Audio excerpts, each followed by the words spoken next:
Good afternoon, my friend, or morning, I should say, depending on where you are in the world. Back at you, man. Howdy. Good, good, good. Well, glad to see you. And here, let's dive right in. And why don't you give the audience a little bit of your backstory and how you ended up here? Wow, I wasn't ready for that question. What a long one, right? I try to do the abbreviated version.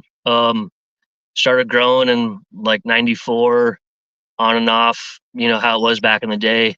Sometimes you got to lay low and move and whatnot. But started gearing up for commercial probably 8 years ago, and finally got our license.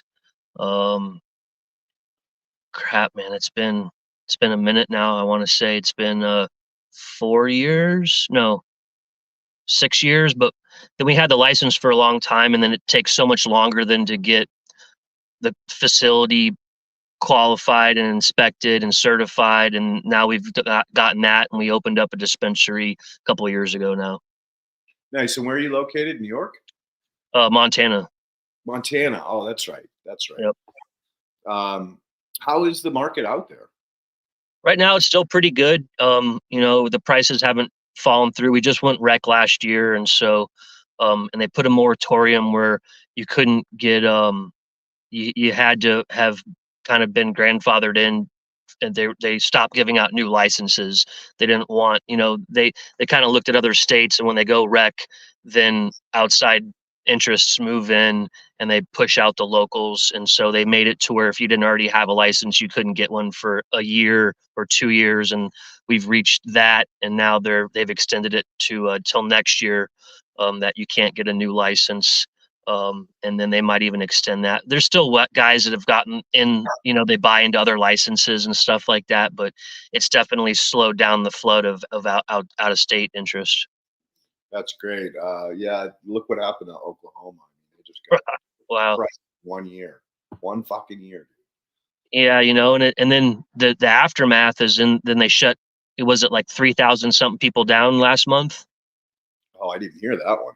Oh yeah, man, it was huge. They implemented the because before it was like the Wild West. You'd move to Oklahoma, and the day you became a resident, you could then get a license. In Montana, a lot of other states, you had to have been a resident for a year or 3 or whatever. So Oklahoma had it where you could just move there, get your residency, and the next day you could get a license, and the licenses were cheap. There's no limit. And then what happened now is they just implemented the occupancy, the certificate of occupancy. So a lot of these places didn't have to have that before, and then kind of, with short notice, they implemented that. So it put 3,500 or a bunch of licenses just got shut down this last month. Wow, I did not know that. Yeah, Crazy times. Crazy times. I mean, how many people were underneath? How many employees is that?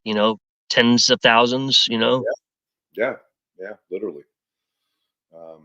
Pretty horrifying that you can get that far and then all of a sudden get the plug pulled on you for some reason that you didn't know even was coming. And So, they've done similar stuff here. A couple years ago, they implemented that here, and they gave us less than 2 weeks notice, and we had to get a cannabis business building inspection, and we were up, like, the timing was horrific for us because we were up for renewal in like 12 days or something. And like, oh, by the way, you've got to have this paperwork if you want to get your new license renewed. And so we went to the building department, and they're like, hey, the paperwork doesn't exist yet. So we go back to the cannabis department and tell them, hey, the paperwork you said we have to have doesn't exist. Can we get grandfathered in or extension? And they said, no grandfather, no extension. You're on your own. And it's like, well, I mean, come on now. You can't tell us we're going to lose our business if we don't have a piece of paper that doesn't exist yet. And they still wouldn't work with us. And then we went to the building department and told them, and they're like, well, it's not our fault. We can't do anything. And it was just back and forth. And yeah, we barely got the inspection the day before license expired. So if we'd had, if we had one thing wrong, we would have lost our license. We would have been able to reapply till, a couple years later. So it's just horrific that they did that to us. And it was just by the grace of God that the building department knew that we were in that, catch 22 there, whatever, and backed into a corner, and they helped us out. And the scary part was when we finished, the guy's like, well, congratulations, you're one of the only people that has actually passed this inspection. Um, there's only been one other dispensary. There's been like a half a dozen people that have failed. So yeah, it was kind of a bummer, but count our blessings, and we're still here. But there's a lot of curveballs, and a lot of them are pretty pretty crappy. It's just a bad. It was tough to get in. It's tough to stay in.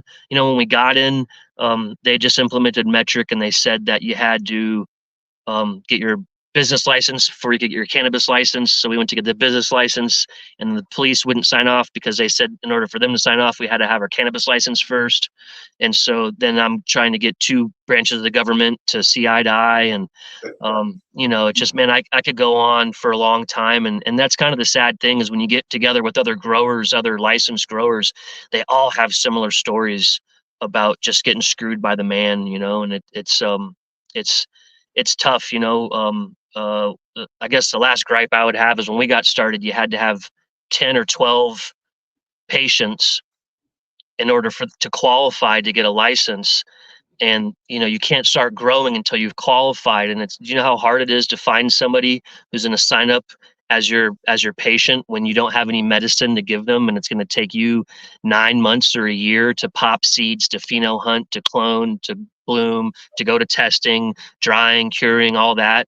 And it's just frustrating because that first year, a couple of the patients, I call them our foundation patients because they helped us get our license, they passed away from their illnesses, and it's like, man, we should have been giving them good medicine, and we were hamstrung by the state with all these rules. So we're past that stage now it's a little different, but it's yeah, it's been rough, and it's just been tough. But it's just people that don't know the plant and the medicine that are in charge of making the rules, and so some of the rules are pretty horrific. Yeah, that was a big problem with California too. I mean, they dragged these guys through the mud for 5 years, and it was always the same situation: was that the plant had been demonized to a point where the people in control that make the decisions were brainwashed into believing that this was, a bunch of kids running around getting stoned. When in reality, there's a tremendous amount of value as far as medicinal purposes to this plant. And they just didn't understand that because they've been, programmed to believe that it's the bottom line, the gateway drug, the devil's friggin' herb, and all this other shit, which is just, it's a shame. It should never have been demonized. And it gets into the healthcare system too. My old father-in-law, he was fighting, you know, uh, pancreatic cancer, and there is at that time, um, I guess let me back up. His doctor wouldn't let him take cannabis. If they drug test him, he was on chemo, and if he popped positive for cannabis, the doctor would refuse to help him. So he was horrified to step away from traditional medicine, modern medicine, to go back to, plant-based medicine. And so he couldn't take cannabinoids. Otherwise, he wouldn't have been able to get his chemo. And so, it's a horrific deal. At that same time, Harvard, and I don't know the other group, but Harvard, and another company working with Harvard had found a flavonoid, and man, I think it's called Black Swan was a strain. It's a Jamaican strain, and it's a flavonoid FBLO3G, and that they had like 60% success rate in killing that cancer. And the people that it didn't kill the cancer in it, like, stopped it from spreading at least. And so, you're looking at, it's just, it, it's tough watching someone you love, wither away. And the doctors won't let them, double up on their chemo and cannabis so they can, have an appetite, get some sleep, and then heaven forbid, some RSO might even do the trick. You never know. Um, and so, yeah, I mean, we've come a long way, but there's still a long way to go. Oh, hell yeah. Hell yeah. I mean, I lived it with Pauline. Um, that was what killed her, was the fact that she went off all of her herbs and her cannabis. And, you know, to the day, nobody really knows why she did it. I mean, I hypothesized that it was just due to the economics of COVID at that point in time. And so she tried to go off of them, and that shit came back so hard it wasn't funny. And before she knew it, she tried all these different alternative methods, from treatments down in Mexico to some here in Southern California. But unfortunately, it just spread so fast that there was nothing that could be done. And then she went on chemo. And chemo damn near killed her. I mean, literally, Yep. damn near killed her. And I went to her doctor, and I literally started screaming at him, like, you're giving her too much. You're giving her too much. Her body can't fucking take this. And bottom line was that her whole body basically shut down. They brought her from her chemotherapy directly into the hospital, threw her in ER. She was there for about, I don't know, 3, 4 days before the doc came in and was like, "Well, I'm pulling the plug. She's gone." And unfortunately, she did live. Once they pulled the plug, she had an end of life rally and was back. Uh, she came back almost full course, to a point where she was puttering around again. And the biggest thing was the damn narcotics.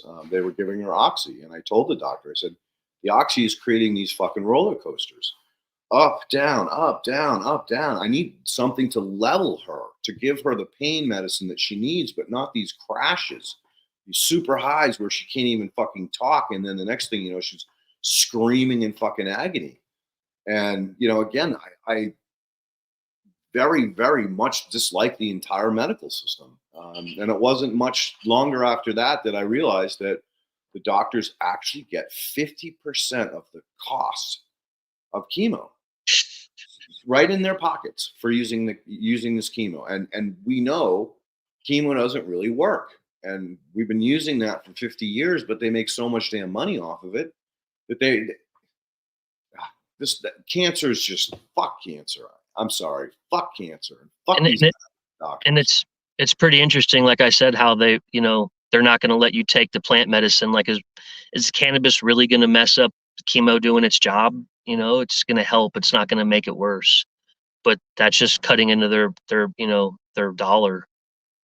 Literally, I've only known, and not that I have a lot of experience, but I've only known one person.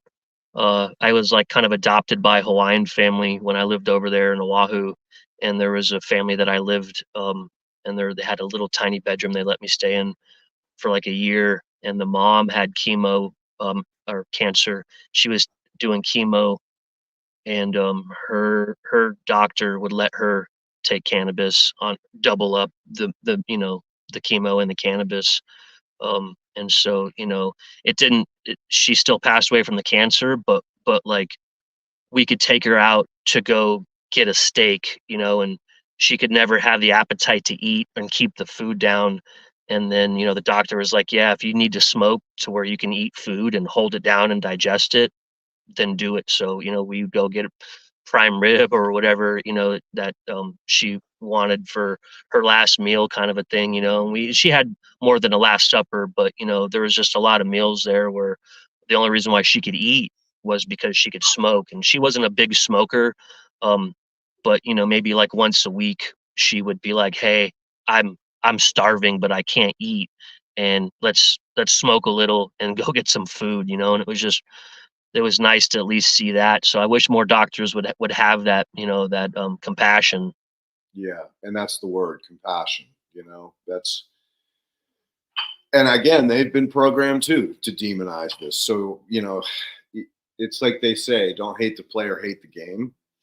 Um, but I'm sorry, I'm pissed at the players too, because the vast majority of them know that pharmaceuticals are only there to treat the symptom. They have nothing to do with the cure. And so, again, the system is so damn corrupt at this point that it just doesn't make sense. I mean, at least I was taught to trust the doctor, right? And for the most part, I did trust doctors for most of my life, until I started realizing more about the fact that Rockefeller had taken over the medical schools, and implemented pharmaceuticals and demonized all plant medicine. And plant medicine was around for hundreds of thousands of years. And then come to find out that it's only treating symptoms. There's no cures. So what's the fucking point of pharmaceuticals if they're not curing anything?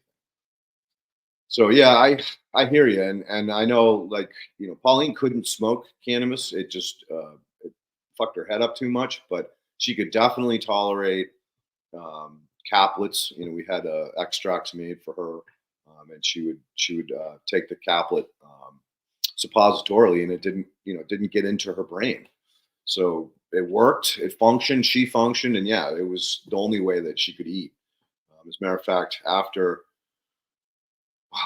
probably 3 months, is when the cancer grew so big that it choked off her upper intestine, and then she couldn't eat anymore and had to go on a liquid diet, and that was pretty much the end of it. Just she never came back from that. She just withered away. So it's just horrible for anyone to have to go through that, to have a loved one, like you said, just literally turn into a skeleton in front of you. And I don't usually talk about it that much because it just bothers me so much. It just gets me angry. My blood starts to boil about the fact that so much of this could be treatable, and it's not, because of the medical industry, which is what it is. It's a money making machine. You drive by, any hospitals. Every single fucking hospital is putting on additions and wings and new buildings, and if you look at most of them, it's cancer wards, and that's directly related to both lack of medicine or food, because we're not getting the nutrition to build our immune systems, and then these exposure to synthetics, whether it's pesticides of any kind or anything from shampoos, lotions. I mean, it's horrific. If you really take the time to read a lot of these preservatives and study up on what they actually do to humans, and it's all documented prior to the fucking use of it. And that's why Europe's banned so much of the shit that we allow here in America, because they know that it's a cancer causer. But again, that goes into some deep conspiracies and frustrations about the whole monetary system. Let's face it, that literally is the root of it all. Is the monetary system. But we're not here to get into that shit. But so tell me more about your growing methodologies. How do you grow? Uh-oh. Oh, I think he froze up. Yeah, let me send him a text. Yeah, send him a text. Boy, you're looking awful chipper today, brother. Well, thank you. I had our show this morning, and we were talking on SOPs, whether that's in your grow or in your life, just how things progress through the use of SOPs, and you guys were really talking about that in how everything is organized from the monetary system, the medical system down. They're working through their standard SOPs, and we just don't like it. We need to find ways that we can switch and bring him back. Oh, there he is. I have no idea when I lost you because I was ranting and not paying attention. So what was the last thing you heard? I don't know. I kind of panicked when I got shut down. I don't remember. It's been about 2 minutes.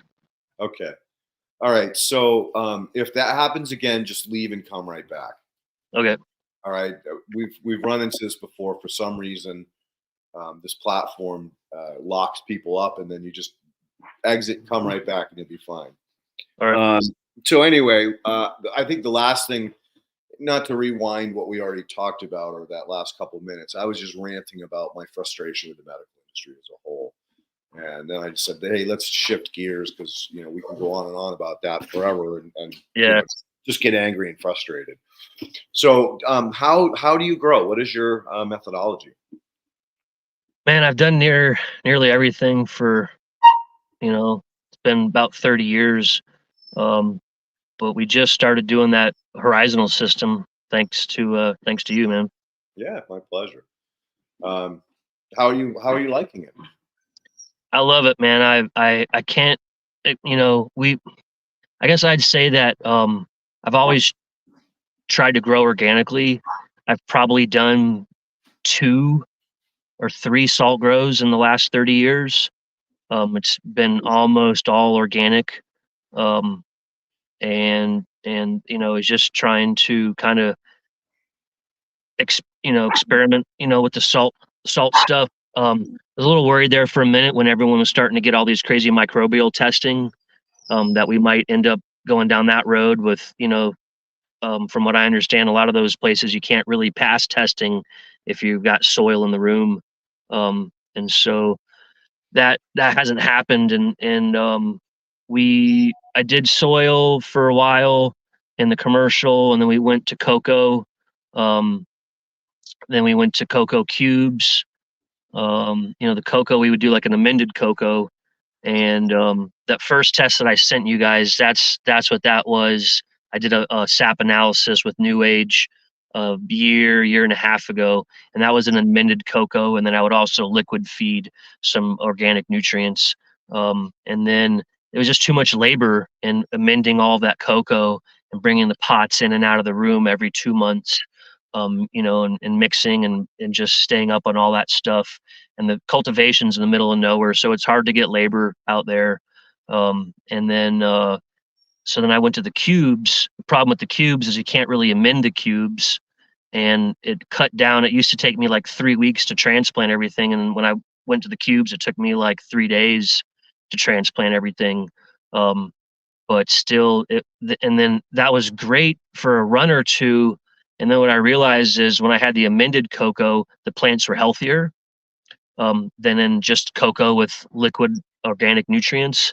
And then once your plant health, I mean, they looked healthy. Once your plant health goes down, then the bugs follow you in, right?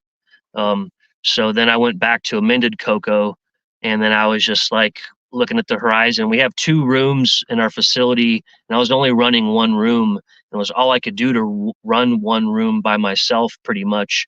And I was just like, man, there's no way I'll be able to ever to use our second room, because I can't barely keep up with the 1 room. And then I started looking at living soil, and that's when I started Googling living soil recipes.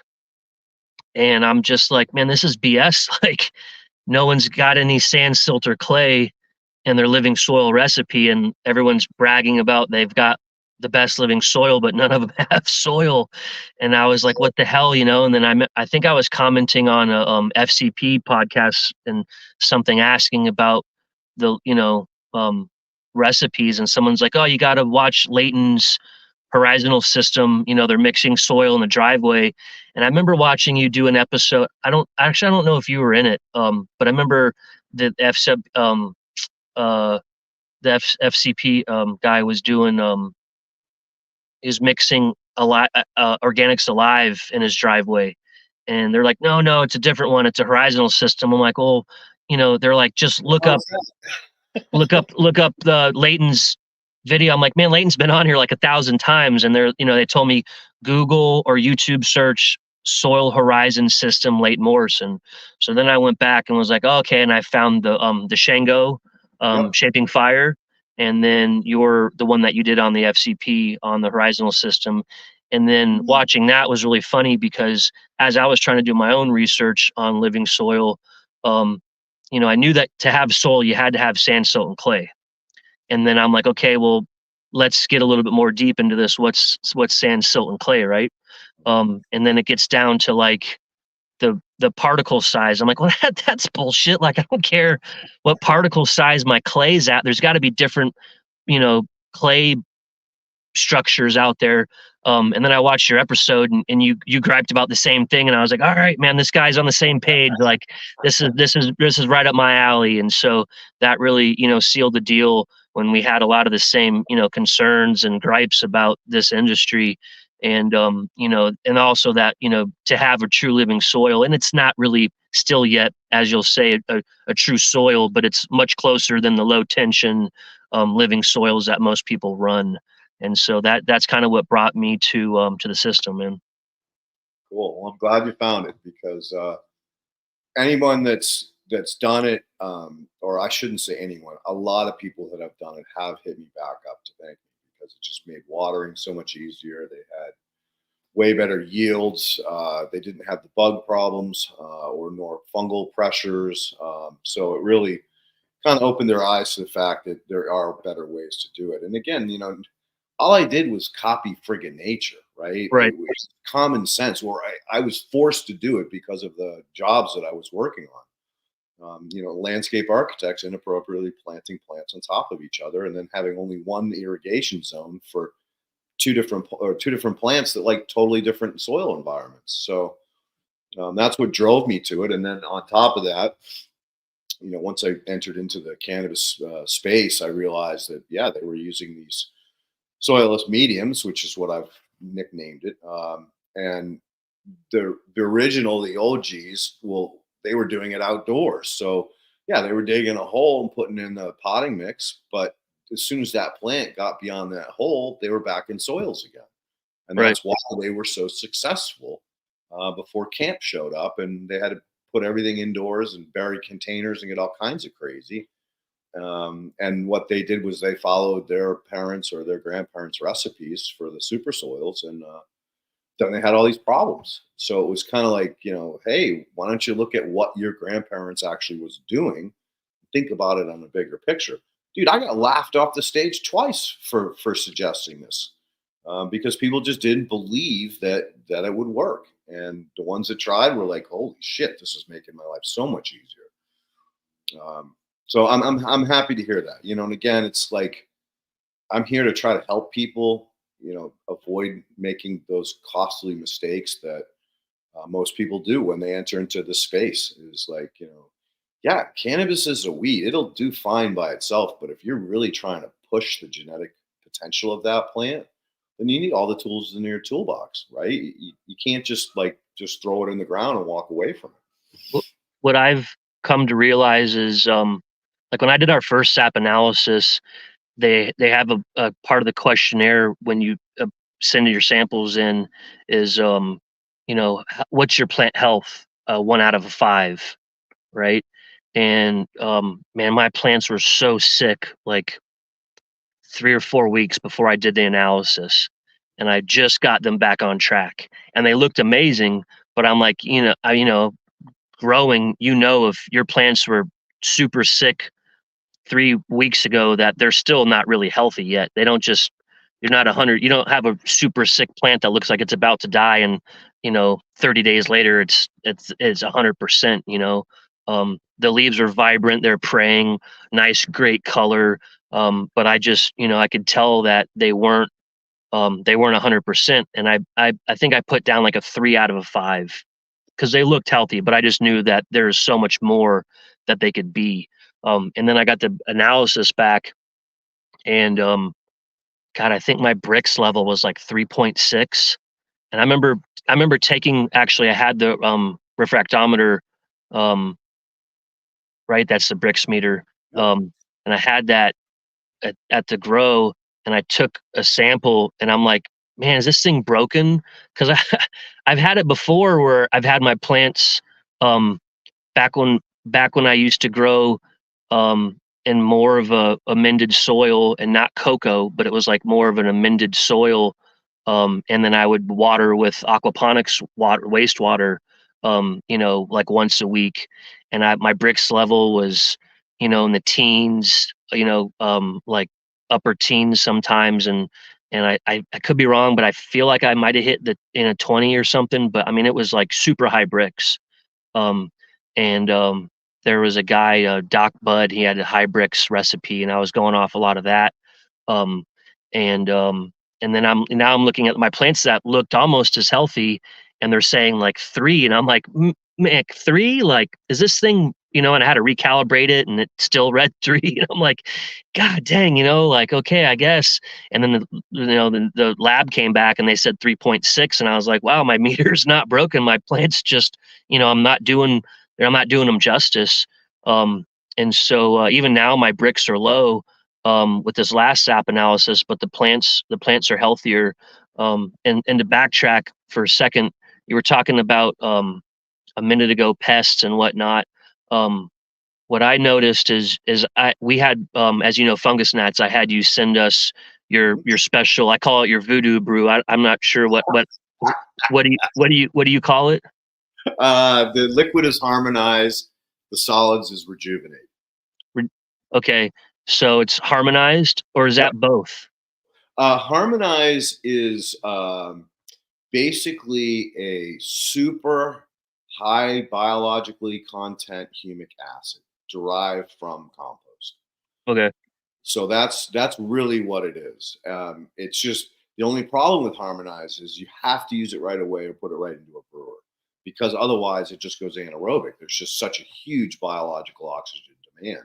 And I'd watched the episode, and he had fungus gnats, and he said, he tried whatever, it didn't work, and he didn't have time, I think, to get the bugs or whatever, and he contacted you, and you mixed him up a batch, and it got rid of the problem. And so for us, I've got the second bloom room that has a couple trays. It's not at full production right now, and the first one's a full production. And that's the living horizon soil there. And the second room, it's amended cocoa, and it's basically the O horizon in the second room in 5-gallon pots. And we got worms in there, but I would definitely wouldn't. I'm not brave enough to call it a living soil. And so both rooms had the fungus gnats. And then, well, I should say, when the plants are in veg, they all had fungus gnats. And then when we moved the veg plants into the the horizontal system, the fungus gnats like fell off. They were still there, but there was not nearly as many when we moved those plants into the horizontal system. And the plants that we moved into the amended cocoa peat in the 5-gallon pots, the fungus gnats just exploded in that room. And then we got your I'm sorry, what'd you call it again? Harmonize. I think I sent you the liquid, right? Didn't I send you liquid? Yes. Yeah, I sent you Yep. Harmonize. So the harmonized, then it just, I want to say, I mean, there might be a couple fungus gnats in that room. We've got a trap out for the month now, and there's like 2 fungus gnats on the trap. So, I don't want to jinx myself and say they're all gone, but it's probably as good as you're going to hope for in a room like that. And the other room, it helped the fungus gnats, but it took a lot longer. It took a couple weeks for us to really see the difference. And, we put traps out and they were covered in fungus gnats. And then, a week or 2 later, we put out new traps and there was a lot less fungus gnats. And then now the traps aren't showing as much, but it didn't work as well, and it worked way better in the horizontal system. Yeah, and the reason why is you have to understand that anytime you're using a soils medium, you're going to have anaerobic zones on the bottom and hydrophobic zones on the top. And to try to prevent the hydrophobic, you're going to add more water, which is going to compound those fungus gnats over and over and over again. Plus, the understanding of the fact that once you do get those soilless mediums hydrophilic, they're going to slowly release that water back out and just support the fungal gnat populations. So, that's where it's so beneficial to be able to dry back, like we were talking earlier about Alex. So to have the ability to dry back but not dry out, that's another attribute to the horizontal system. Is you can dry it back, but it's not going to completely dry out. Right. There's going to be moisture being passed as the surface dries out. That moisture will be pulled back up again, but to a degree that's not going to allow those explosive gnat populations to come out. And yeah, it was funny when Shango called me. He was bitching like a motherfucker, and I'm like, dude, I told you when I sent you that rejuvenate that was the cure for that problem. Do you still have any? And he actually did have some, and that's when I said, well, just mix it up with water, bubble it overnight, add a tiny bit of molasses, and apply it, and it works great. It definitely knocks them back. But I could see that in a soilless medium that it would take a lot longer to get the population under control. And then so you sent us Harmonize and you sent him Rejuvenate. What's the difference? So the Rejuvenate is a powder. Okay. It's an instant compost tea. So kind of like we used to have the Nest tea, the powder stuff that you threw in your cup of water and stirred it up. Same idea, but the problem is that is so much more labor intensive to produce. But the good news is it's shelf stable forever as long as you don't let it dry out. So in his case, he didn't need it immediately. So that's why I said, here, this, why don't you just get a pound of Rejuve that'll last you a long time, and you just use it as you need it.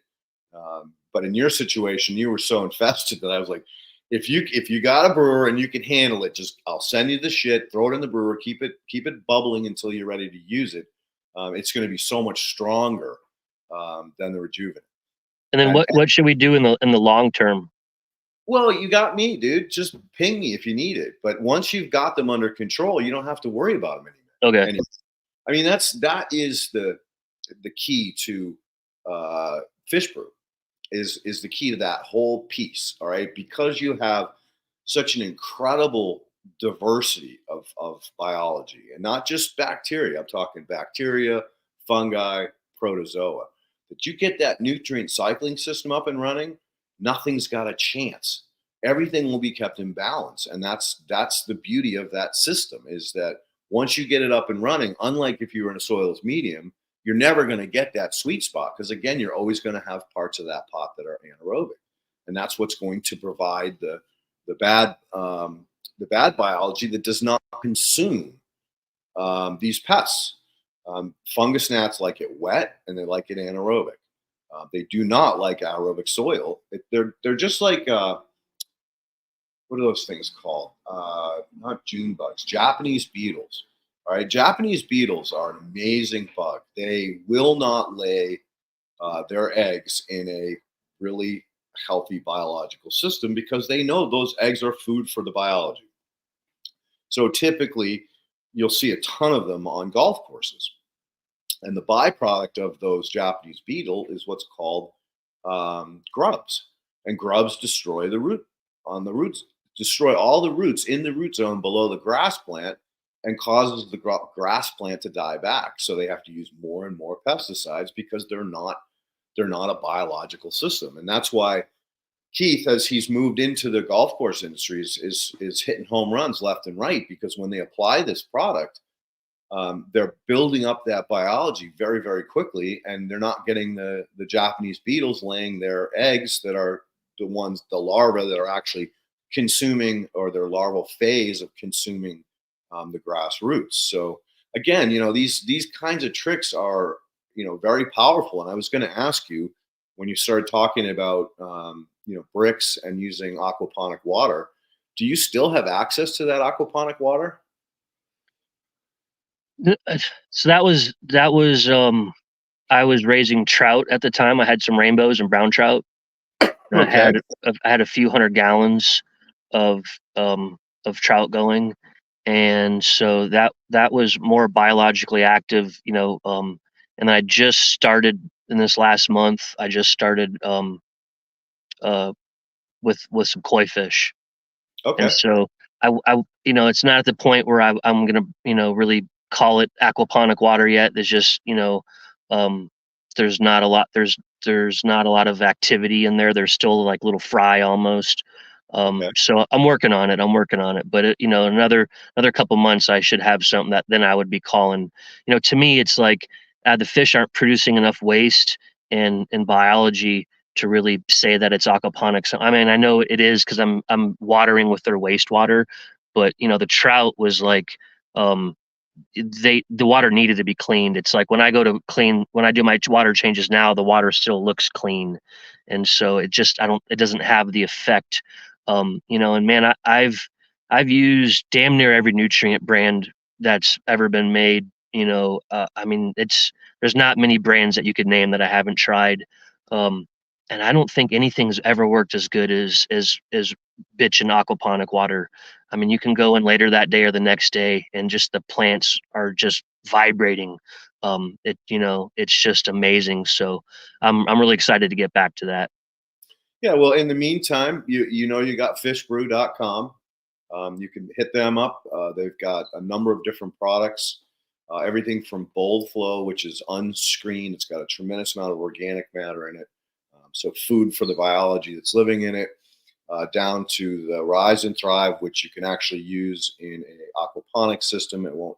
They've screened out a lot of the organic matter.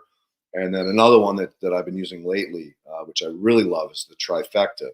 Now, the Trifecta is a blend of trout water and barramundi water. Now, barramundi live in a brackish water, so it's more salty, and people freak out about salt. But I'm like, no, you don't have to worry about this salt. This is not a salt that's going to end up building up. But what the benefit you're going to get from it is the salt-loving and salt-tolerant bacteria that can survive in that environment, help to push the salt particles off of your cation exchange sites, and let it move or flush down deeper into the soil where it can affect your roots. So they've got every tool for the tricks that you need. And so, if you're short right now on your koi operation, then just get a quart of that stuff and start applying it to really get back to those high bricks. Because again, with that level of bricks, you're also producing those minor cannabinoids off the fucking chart, dude. I mean, the weed is just so much better when you're growing in a living soil, and using these types of tools. What Go ahead. I meant to say living soils, not soilless media. Right. So Trifecta, trout, barramundi, and is there something else, or is there a different way they came up with that name? He used to breed bass for a little while, so at one point there was a little bit of bass manure as well. I didn't notice a big difference, to be honest with you, when he was mixing the bass and the trout water together, and that was in Bold Flow. But when you buy any of the products, you're going to get a blend. I don't think the Bold Flow has any barramundi water in it. I think only Trifecta has that. So if you're looking for salt tolerant organisms, like I'm out in California now, so all the soils out here are very, very sodic. The water has a tremendous amount of salt in it. The soil has been fertilized for a long fucking time, because you can grow year round out here. So you're constantly putting in crops and you're constantly feeding them NPK, so that salt level is just through the roof in these soils. And then you start to see that the crops are suffering. You're not getting the yields you used to. And then how do you deal with that? Well, the only way to deal with that is to have these microbes that can handle that. Now, could we harvest them in nature? Absolutely. We would go to what I call Mother Nature's uterus, wherever a river meets an ocean. But unfortunately, our rivers are so fucking polluted, not to mention our oceans, where the rivers meet the ocean is usually developed. Look at all the major cities, or like Washington, D.C., the Potomac, Boston, Charles River, New York. You got the East and the what's the other river? The two rivers come together. So we've destroyed the uterus where we could be getting these organisms to, on scale, to apply on fields and scale. So unfortunately, I don't suggest that anymore to people, is to actually harvest there, unless you're living like Shango on a friggin' island, right, where you don't have industry, or you can travel to a place, like somewhere in Washington or Oregon, where it's not very much developed. Then you can actually harvest. Even here in Montana, I had problems sourcing all the living soil, the horizontal, inputs. I had access to everything pretty much, but some of it was stuff that you wouldn't trust. And so, yeah, we had to buy a little bit of inputs, but we got to use most of them. And then I guess before I jump off, because we're going to go down a little rabbit hole with the silt. Yep. But before I jump off into that, I wanted to touch in on I've done some, like, the testing that we do, the SAP and the pesticides testing is at the home grow. And so it's just I don't, because we test for like, so before I got into commercial, I was a big a user of Captain Jack's, the dead bug. It's spinosad.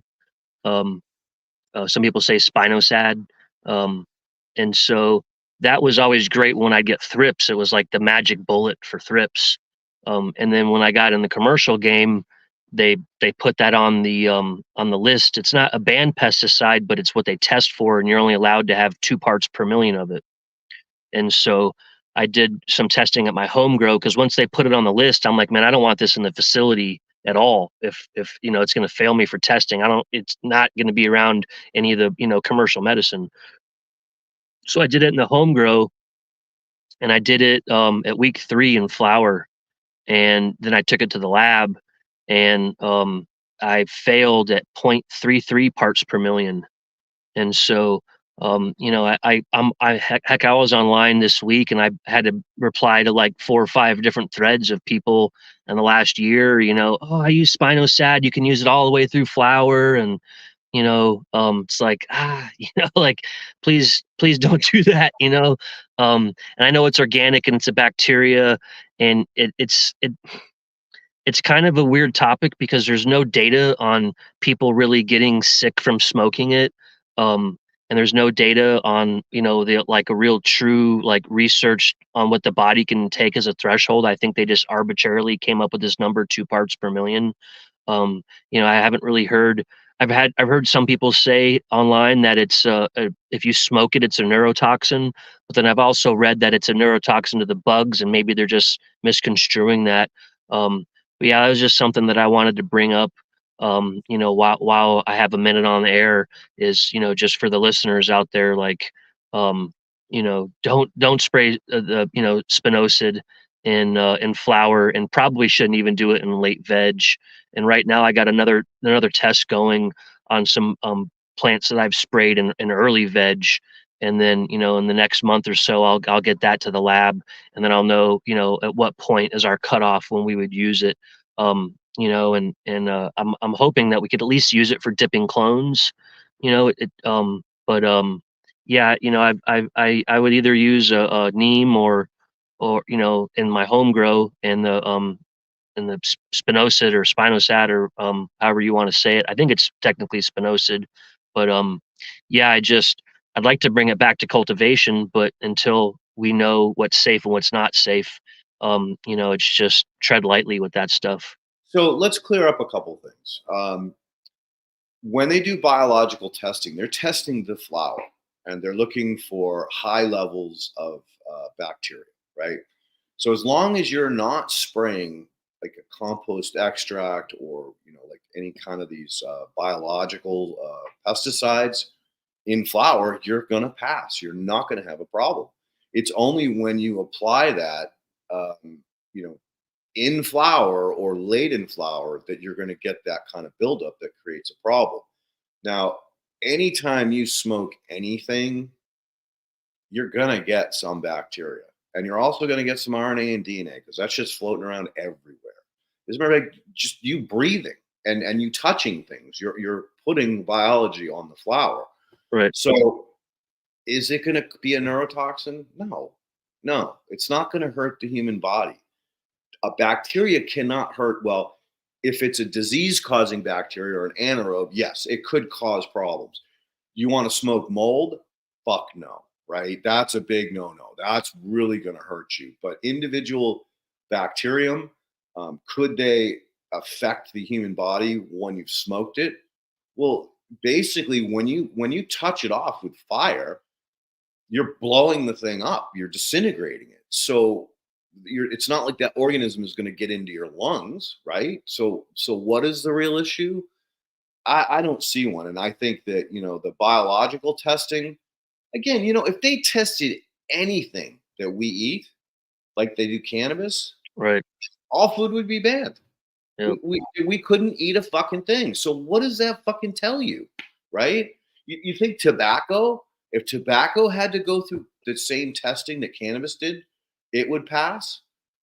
Fuck no. Right. No chance. They spray so much shit on that stuff, and then they add flavoring to it too. I mean, they used to put plutonium in my Marlboros. I loved it. It tasted great, but probably not real healthy for me, right? Smoking plutonium is not a good idea. So I think that you got to kind of like not have a knee-jerk reaction to these kind of testings methodologies. Just don't apply anything to the plant. Don't do any foliars. Yeah, you could use fulvic acid. That's not going to be a problem. Humic acid's probably going to be all right unless it's like harmonized and it has a lot of biology in it. Just soil drench. Everything just goes into the soil and the plant will pull it up. The plant will always be able to control what it wants when it wants, which is the whole goal of really steering cannabis, is to provide it with a bakery, all the different ingredients you could possibly want for any simple or complex plant process. That's why these types of systems work so well, is because you do have that diversity, and that diversity allows the plant to steer or control what it wants to do. What it wants to do is it wants to produce all of these compounds that we want. That's its goal, man. Remember, those compounds are that plant's defenses. So that plant wants to be,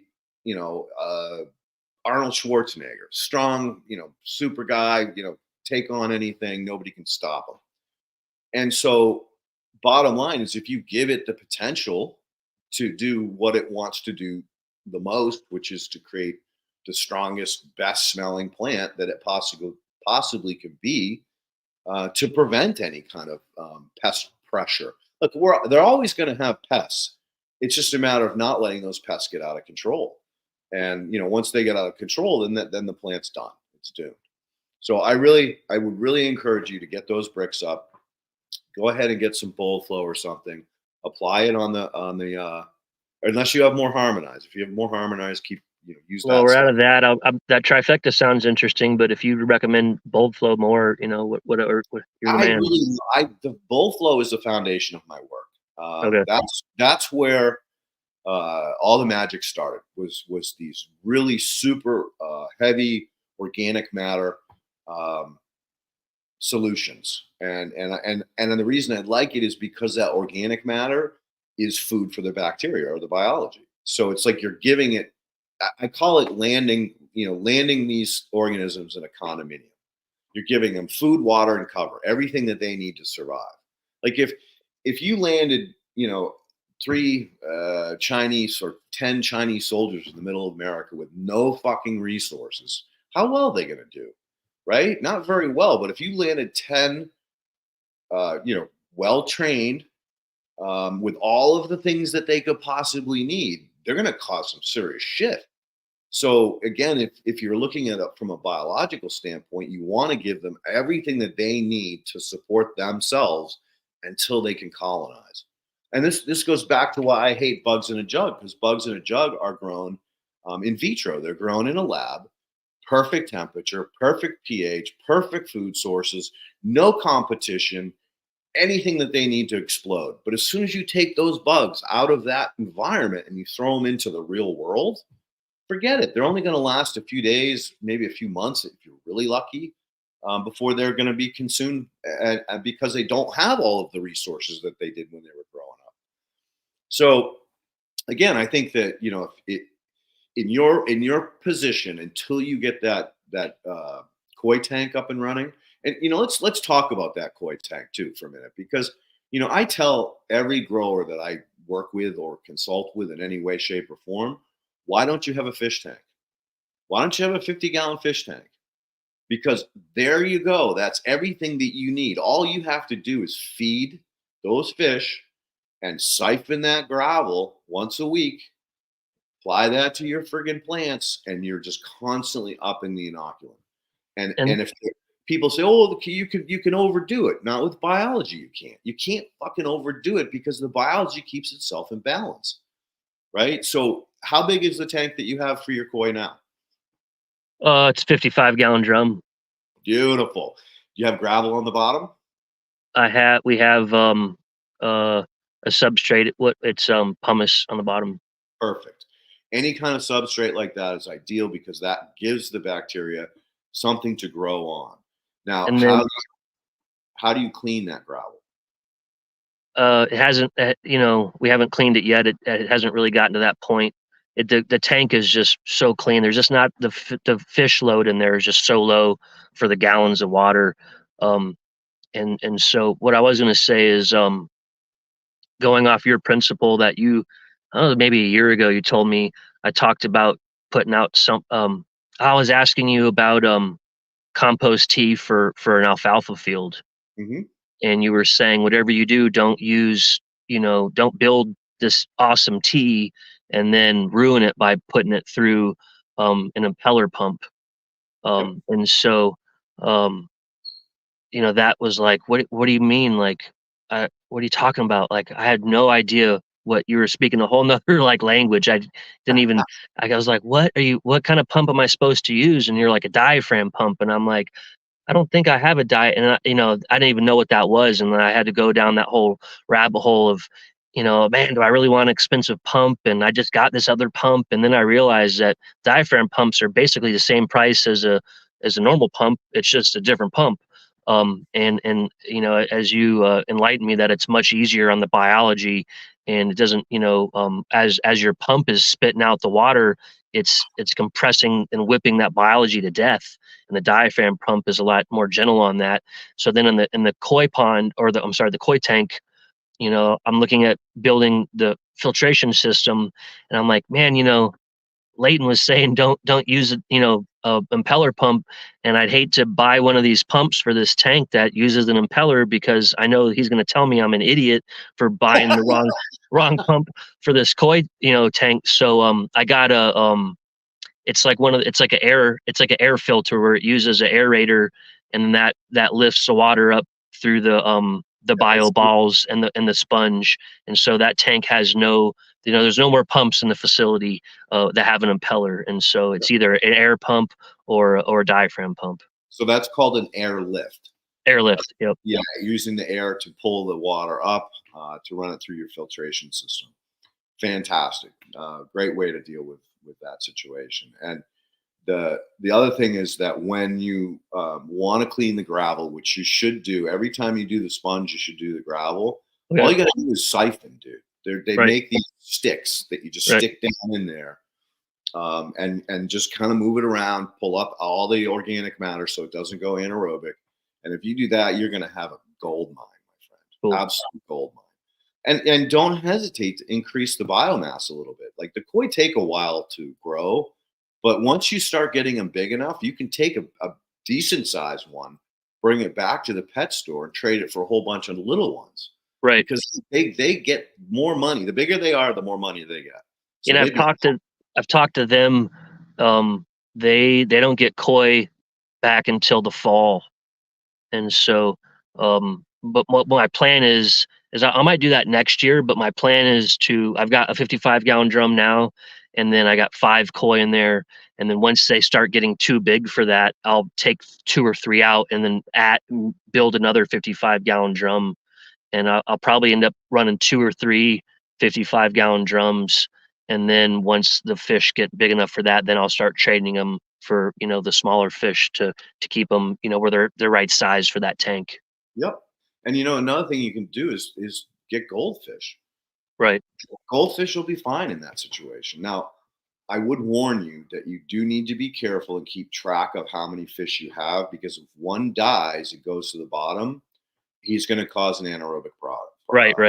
Pocket. So as long as oh fuck, one of my fish are missing, then I got to siphon the bottom to make sure I get rid of the body parts. See, that's what I didn't like about the trout, is that I had so many trout in the tanks that one would die. I wouldn't know until a week or two later, and I'd go to clean the substrate out, and I'd find a skeleton or a blob of mass. I'm like, oh man, this fish has been dead for a week or whatever.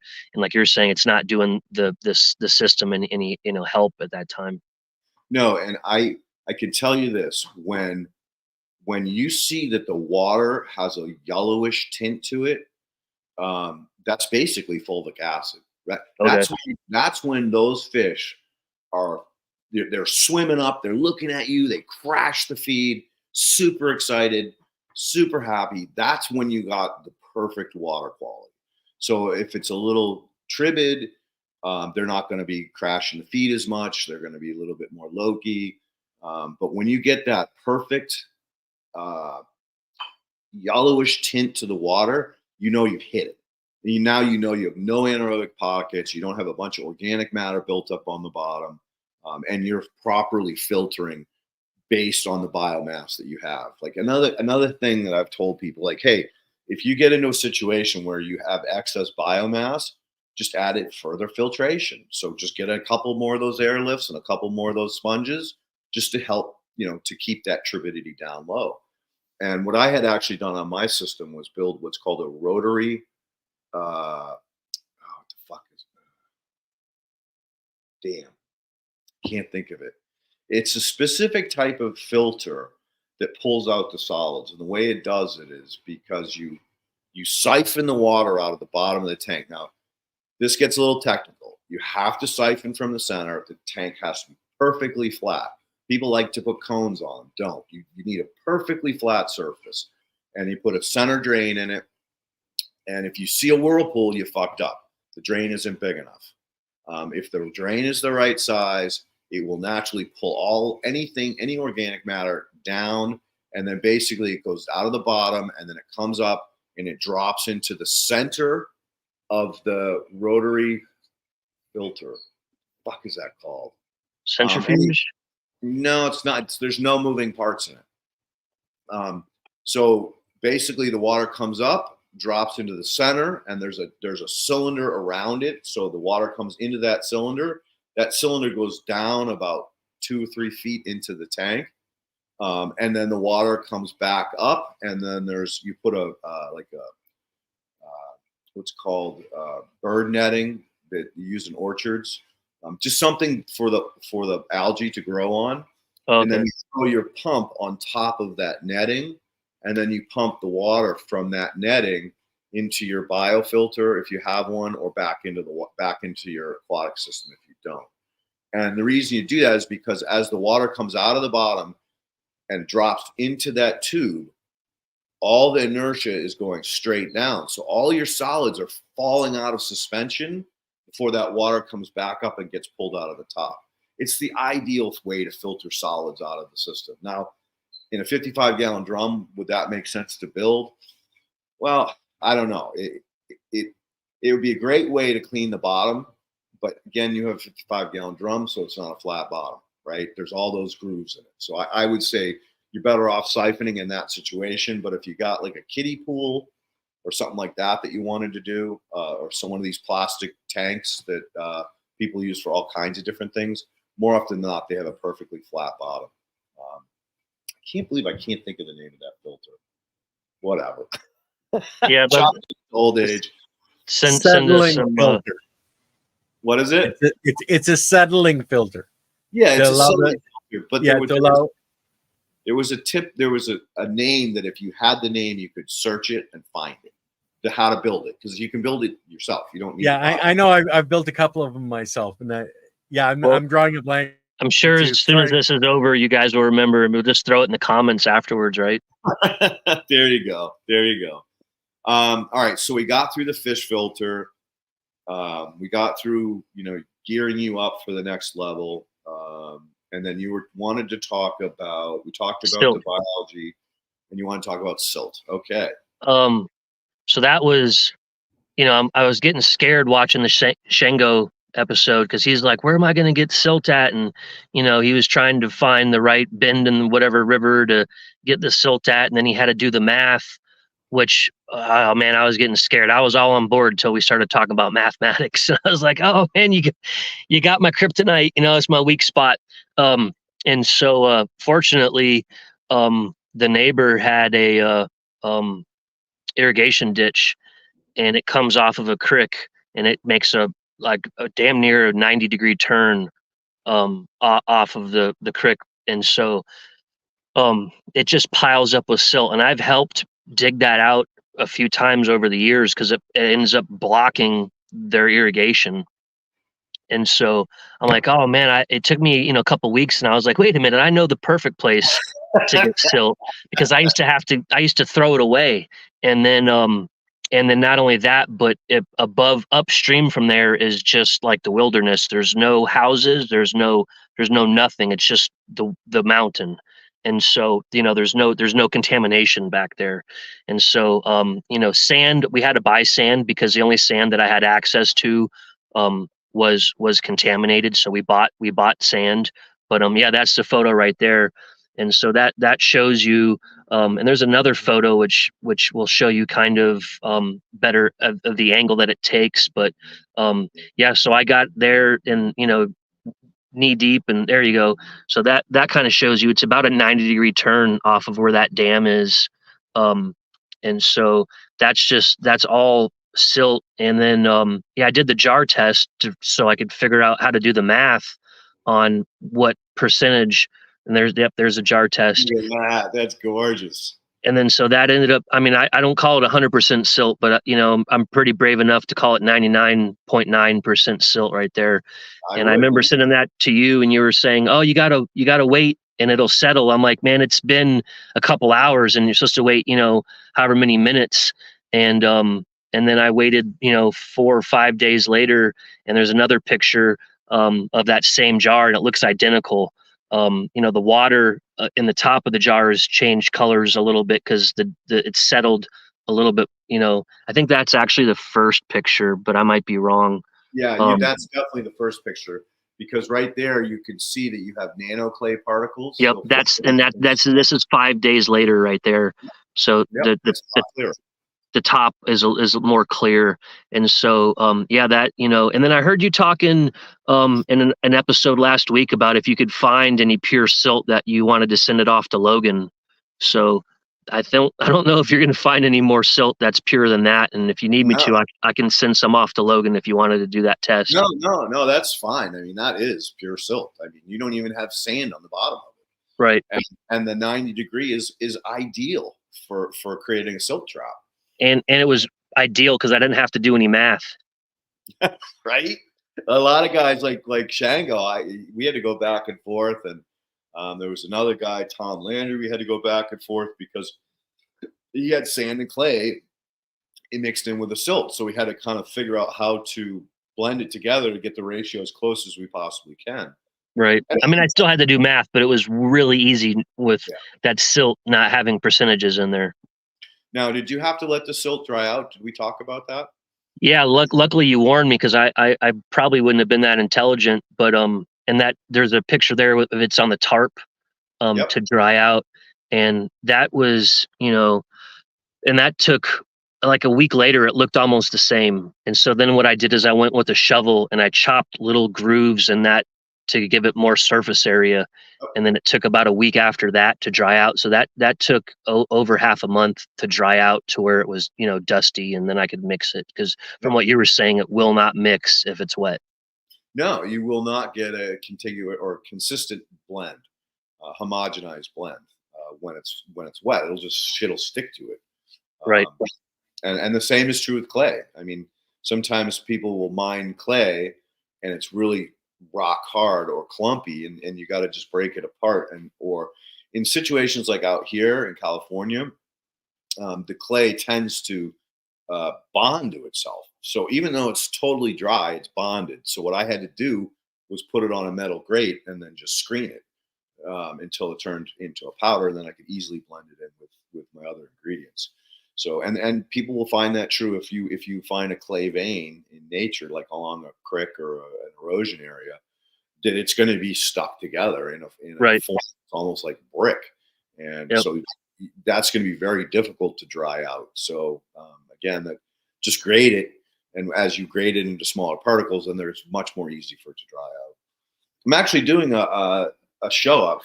Believe it or not, I'm going out in public. I got dragged in Grassroots Pot and Green Life Productions in LA are putting on a Living Soils conference on, I think it's March 8th through 11th. Nice. South of Las Vegas. And because I'm so close, and I asked them, hey, if it's all right if I bring my dogs, and they were like, yeah, no problem. We'll make sure that you keep your pups with you. So I'm going out to do a workshop on just this topic. Cool. Yeah, it should be fun. All right, so What else about the silt were you interested in talking about? Because this is another big bone of contention with what I want to call soil science. Their soil science says that sand, silt, clay are based on particulate size, which we talked about a little bit earlier, but they say it's all mineral. So silt is actually organic. Is it mineral? Yes, everything in the planet's mineral. I had a conversation with a buddy the other day about the fact that everything comes from rock and everything eventually goes back to rock because of pressure, erosion, disturbance, continental shift, you name it. Every living thing will end up back as a mineral form. But in the case of silt, it's very special. It is pure organic matter that has not petrified yet.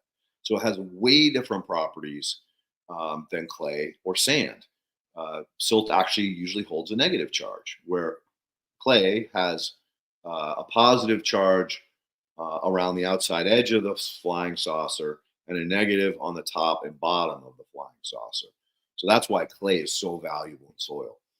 Where sand very rarely has any kind of charge unless it's like black sand, not from basalt, but the iron sand, the black iron sand that you see in Puerto Rico and parts of Hawaii, where you can take a magnet and you stick it to it and it sucks up. When we were kids, we had those little plastic things where you could draw with a magnet, put the beard on the guy and stuff. So that type of sand definitely has a charge, but that's a very rare sand. Yeah, I didn't even know about that until like a year ago. I seen a guy on Instagram in Japan going around with the magnets, getting that sand, and then that's what they're making their swords out of. Yes, the samurai swords. Absolutely right. They take that shit, pound it, flip it, pound it, flip it, pound it, flip it. And that's why you get all those cool patterns in the blade. Just when I thought samurai swords couldn't get any cooler, you're watching the guy go out on the beach and collecting the iron out of the sand. I'm like, wow, man, my mind was just blown. It was such a beautiful, poetic process. Oh, absolutely, absolutely. And in many ways, they're putting so much of their own energy into producing that sword how else could it not have magical powers? Right? Because there's so much intention, there's so much energy, heating and pounding, let alone the collecting, right? The collecting is in its own as a mission. So samurai swords are really cool, especially the original ones or the authentic ones, not the ones that are copied or made for tourists. And man, you hit one of those against a regular blade, man, it's going to cut it right through it. Crazy shit. Silt is it's a very valuable ingredient in our soils. And I think that if you look traditionally where a lot of agriculture started, I'm not talking about industrial agriculture. I'm talking about villages, Native Americans or Native anybody. They always planted in the floodplains because the floodplains every spring or every season, depending on where you are on the globe, they would flood and they'd bring in all these new organic nutrients, silts, a little bit of clay, obviously some mineral powder, some rock dusts, and flood, and then you go plant in it, and it's like it's pre-fertilized. So again, that's the value of the power of silt. Another interesting phenomenon was the Nile River, right? So the Nile River had the most fertile floodplains pretty much anywhere in the world.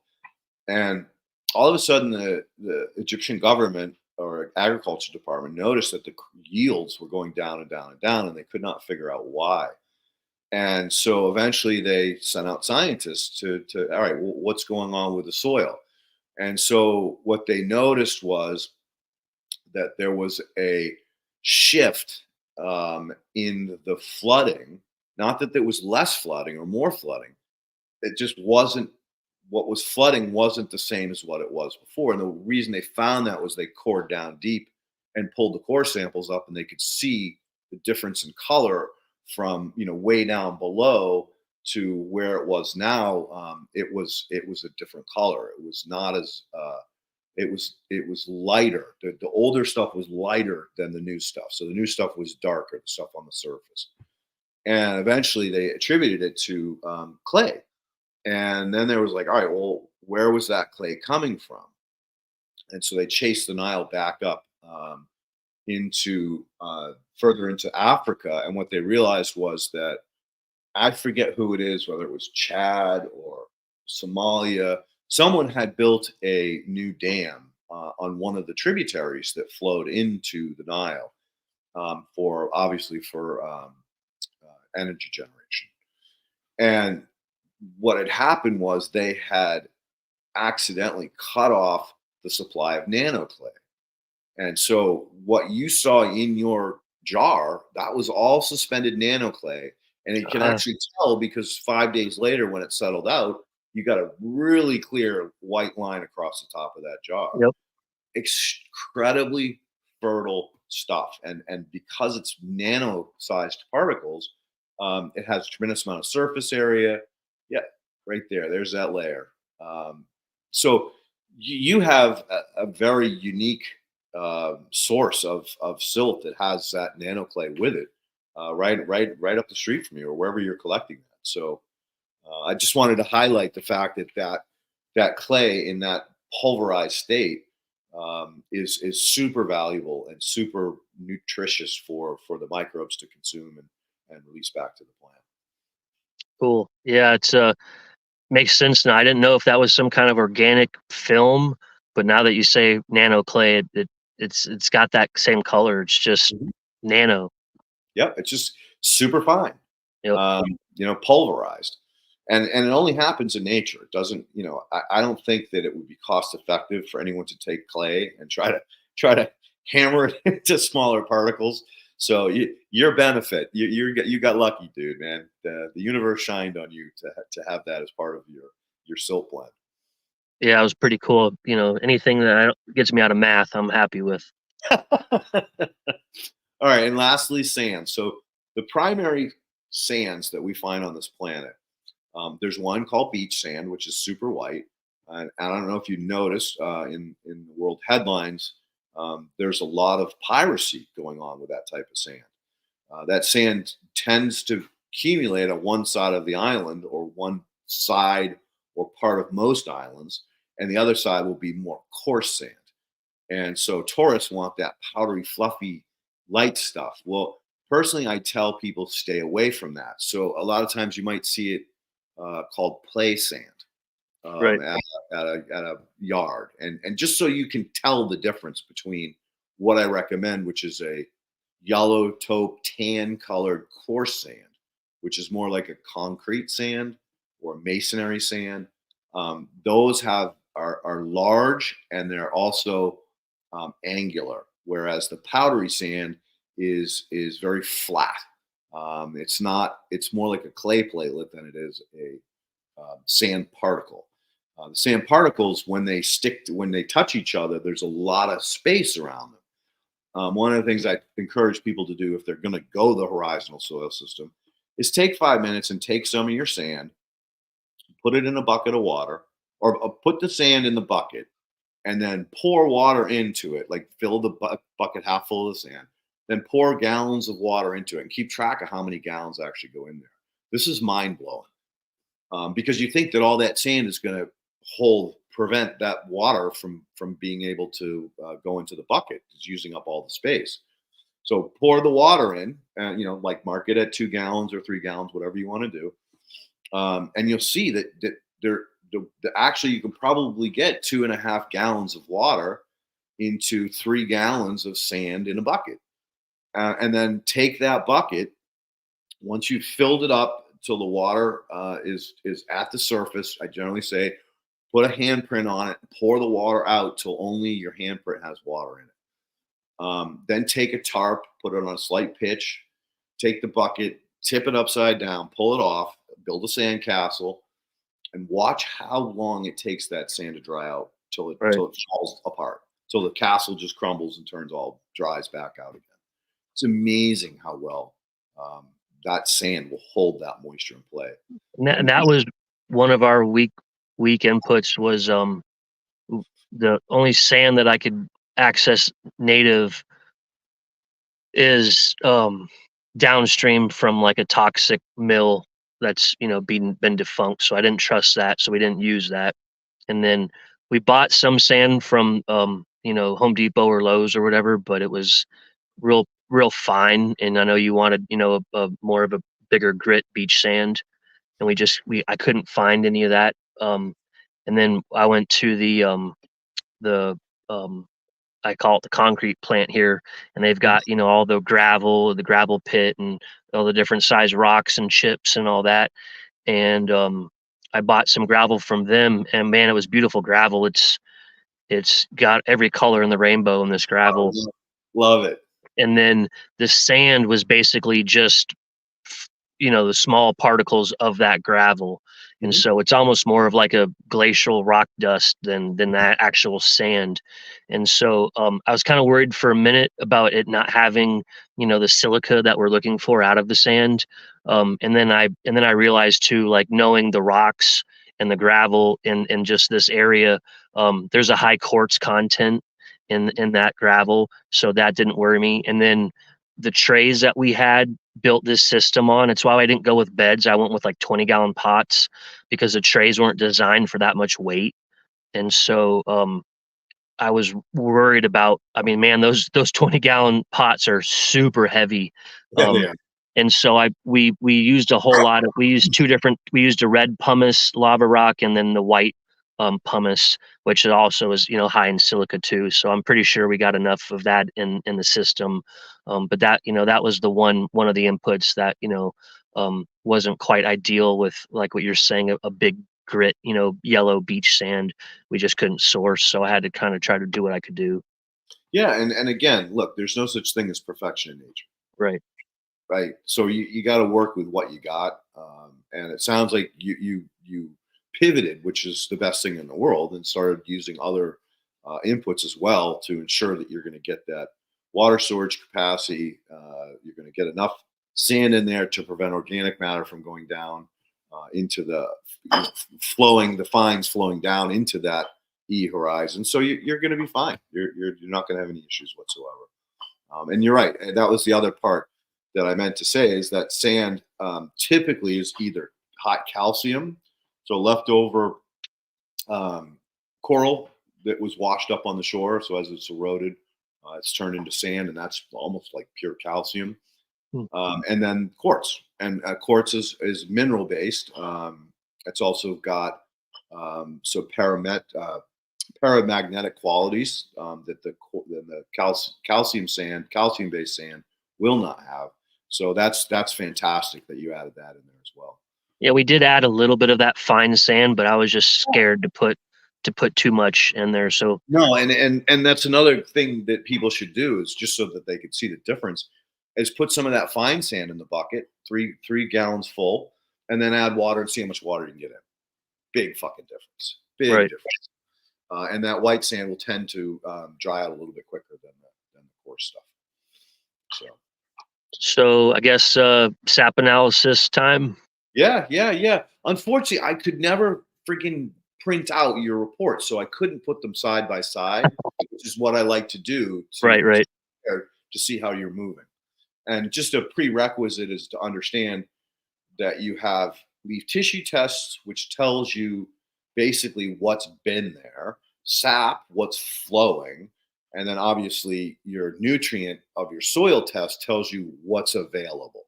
And the plant is regulating everything in between. So Ken, do you want to pull up his sap data? Uh-oh, we lost Ken. I'm sure he'll pop back in a minute. Right. Sorry, I had to run to the bathroom, but I was hearing you try to give me a minute to see if I can bring the two up side by side. That would be fantastic. Cool. Okay, sounds good.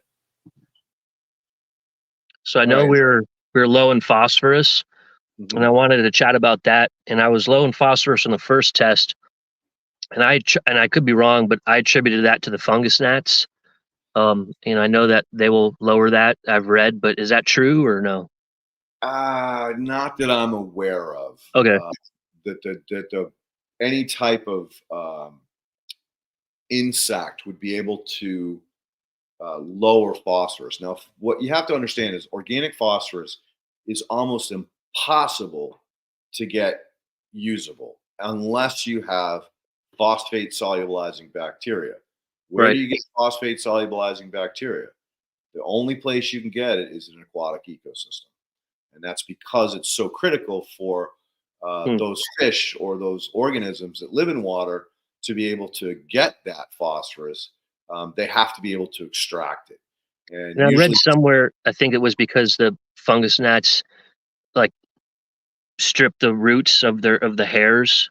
That's possible, and then the plants have problems assimilating that, phosphorus. Then, agreed.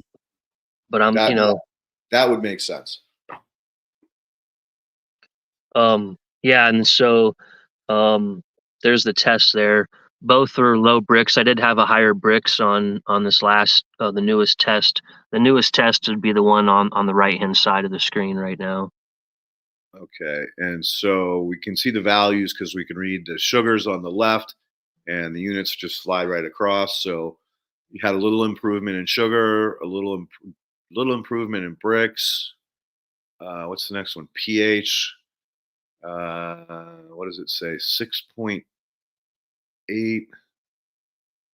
and then on the next one, 6.88. Wait a minute, these look like the same tests. Yeah, they are. He's the new test has an old and a new leaf. Like the original test, the first test was I only had one leaf sample, and then the new test has two results because there's the newer leaves and the older leaves. Got you. So there'll be two bars. There you go. That's the new test. All right, cool. So blow that up a little, Ken, so I can see it. I'm sorry, my eyesight sucks. All right, sugars looks like hard to say. What was the last sugars? Was it like 5 or 6? I'm making this real hard on poor Ken. No, way 1 point. Yeah, 1 point. Yeah, 0.19. So you're doing much better now. Right.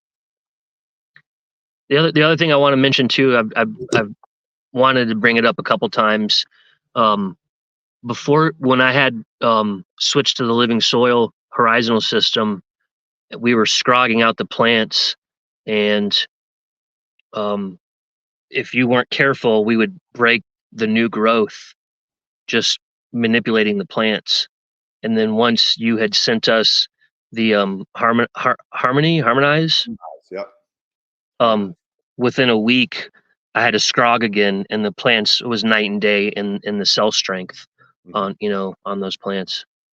Yep, that's again all of those nutrients being released by those incredibly diverse biological components. Okay, there we go. Good man, Ken. Now just scroll in a little bit tighter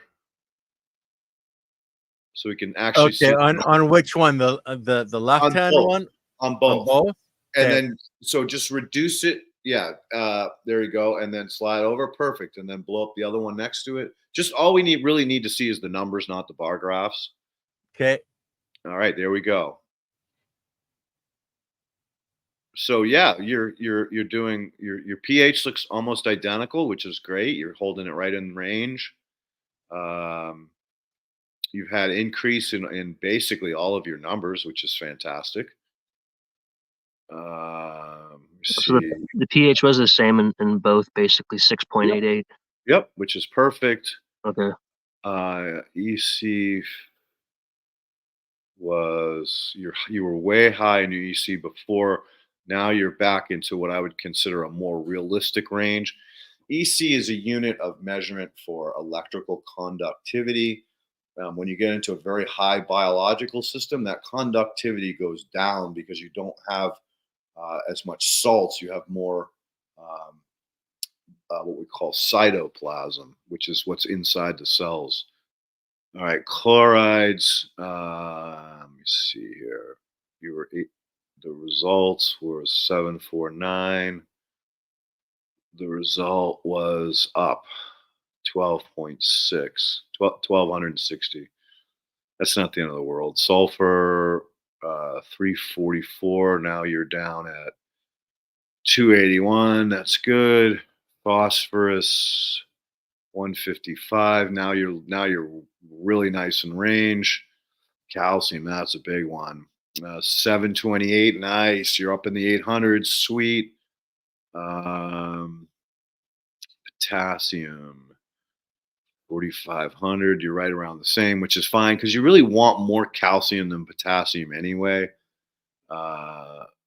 There you go. Calcium to potassium ratio 6.2, 5.25. So I'm assuming that metric is the lower the better, because again you want a higher calcium ratio. Magnesium 288. I'm assuming magnesium is now in the 400s. Yeah, they just put the little hand on it. Beautiful. Sodium, your sodium creeped up a little bit on you. So again, no trifecta for you, my friend. Well, actually, no, actually trifecta, because you want to move it down into the sand. So trifecta would be the right one to use. Aluminum, it crept up a little bit. That's fine. I mean, you should see how high the aluminum is in the soils outside nowadays because of all that cloud seeding. Boron, 7.82, up a little. That's okay. Copper was nil. You might want to add some copper wires into that grow. Copper is one of those heavy metals that have like, you don't need a lot of it, but if you don't have any, it can cause plant processes to not happen the way they're supposed to. So I would suggest that you ground your plants. So put wires, put copper coils in the pot, and then run those copper coils up over the edge and ground them somehow. Yeah, I've actually got one in the cultivation room. There's 72 plants, and one of them I did ground just as a side experiment. Yeah, what did you see? It seems about the same. Okay. So, but the problem is, I realized that it's not really fair because it's an exterior plant. It's not in the middle of the field. Right. So it's and then it was smaller too. It was on the smaller side of the plants in that room. So I wasn't a really good test because it wasn't an average plant, I should say. It wasn't in an average location, and it wasn't an average size. So another trick to this too is also electroculture.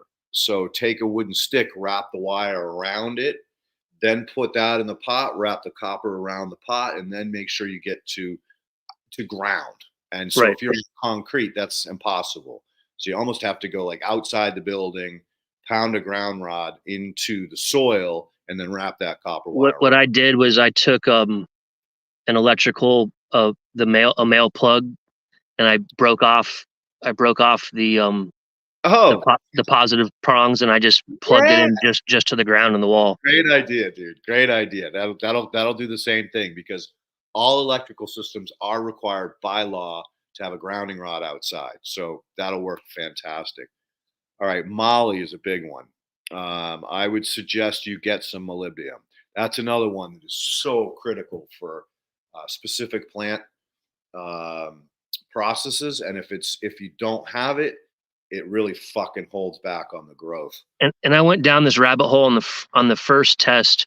I was also low in the molybdenum, and that's such a mofo to source that. And what I ended up finding was BioAg's got a good, I think it's Agmino maybe, and that has Multimino, and that has molybdenum, and I've been using that. And then Organics Alive, they have a micro that also has molybdenum in there as well. And so I've been using both of those products to try to boost that. And I wanted to do all this stuff that I thought I would have problems with ahead of time. But then I was like, I just want to do the horizontal system pretty much the way. I mean, I did add a little bit of stuff in the teas. But I really was scared to do much because I wanted to see what the system was going to do without me doing much to it. And then really when I got these results a couple weeks ago, and I didn't do any amendments because I wanted to talk to you guys first. So what I've done in the meantime is basically try to address it through foliar feeding. Yep, and that's fine. And yes, BioAg has some amazing new products right now. And then there's for commercial ag, there is a guy that I know that sells molybdenum in large quantities. Ken, can you bring that back up one quick? Because there was magnesium is another one that you definitely, manganese. You definitely need to get your manganese up a little bit higher because you can see it's below 1 now. And that multimito from BioAg, it's got the boron, it's got all that copper, iron, manganese. Beautiful. It doesn't have magnesium, so that's why I've also been using the Organics Alive Micro has magnesium in there.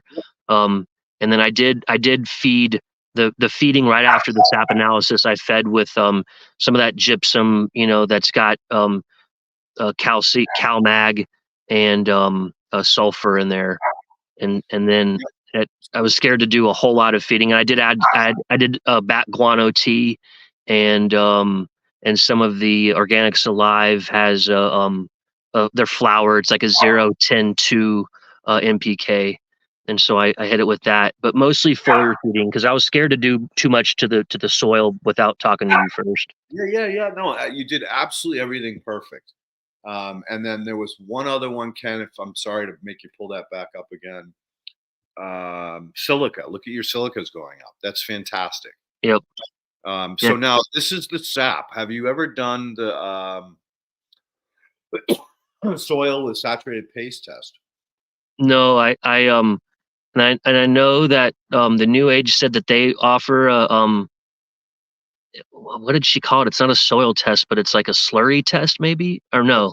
So there's slurry. Slurry test is for like a very thick compost extract or manure of any kind, like pig or horse or pig or cow. But generally not great for soil chemistry. So slurries and compost tests are way different than soil chemistry tests. Soil chemistry tests, they're using a strong acid that wipes out the organic matter. So you can't get an accurate result. Right. Yeah, it's not. I don't think it's a slurry. It's like a paste, or they have some weird. They do something different than most labs do for the soil. You know what? I'll reach out to I forget her name at New Age and talk to her about those tests because I'm running into this too. Like I had to go through this company called ESS. I had to guide them through understanding the difference between soil chemistry and compost testing because they're radically different. And we found that the slurry test and the compost test also had much different results. The slurry test was the proper way to test their product because they were what we call a very turbid liquid. So it was, cloudy, dark, very hard to see. You can't see through it. So that is more of a slurry than a compost.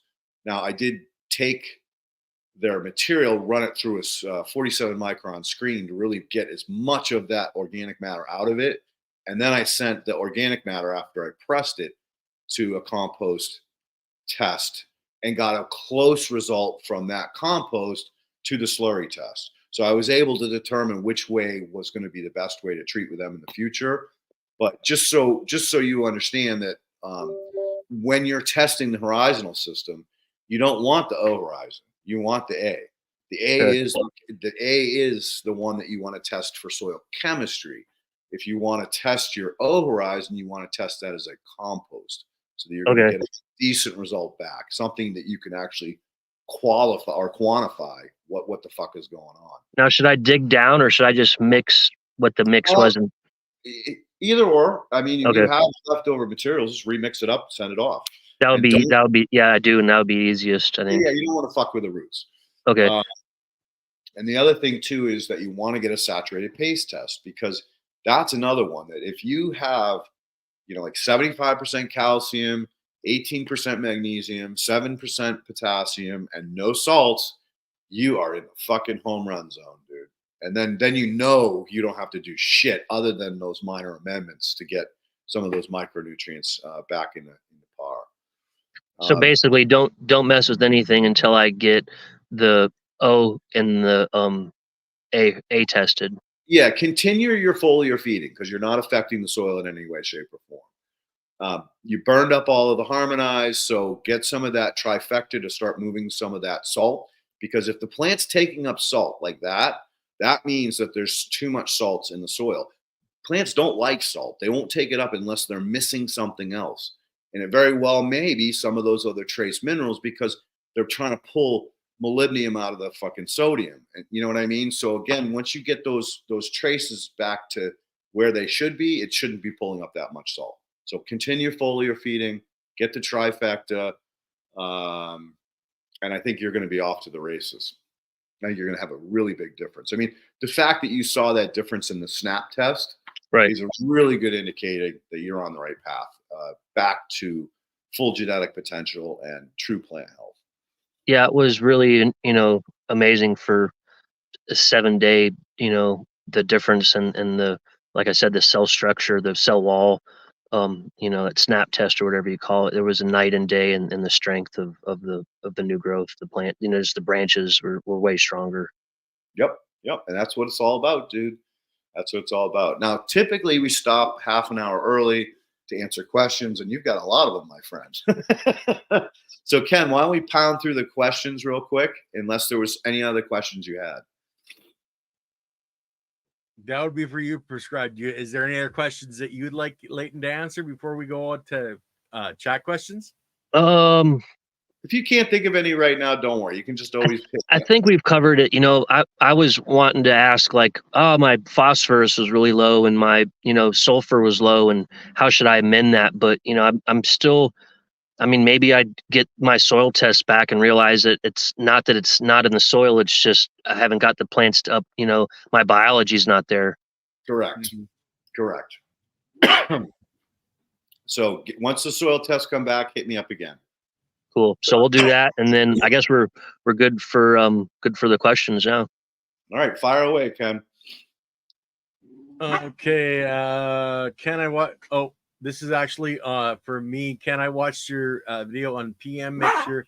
Have you seen Microkill or Nefarious? And no, I haven't used any that. I just used straight lactic acid bacteria a week, and it was gone. Now, have you guys heard of these two products? No. Or Microkill by Nefarious, sorry. Yeah. Okay. So then this one, what's contaminated sand? I got some from the river and feel like it may have been just that. The plants did not like it once its roots got to the sand layer. So for us, the contaminated sand is there's a mill that is just upstream of where our property is, and so where I have access to sand is downstream of it's a Superfund site. They haven't reclaimed, they haven't done the work there, but it's the Missoula Smurfit stone container mill, and that's got a couple different contaminations. Like, you're not supposed to really eat the fish out. If you're pregnant, you're not supposed to eat the fish at all out of the river. And if you're normal, you're I don't know, normal's not the right word. If you're not pregnant, you're only supposed to eat like one pike a week, and one trout or something. Like there's a limit, because of the heavy metals and it's not heavy metals, maybe even it's not a microplastic. God, I can't think of the name right now, but it could be a toxin or a hydrocarbon. There's a lot of these what I want to call compounds that would stick to sand.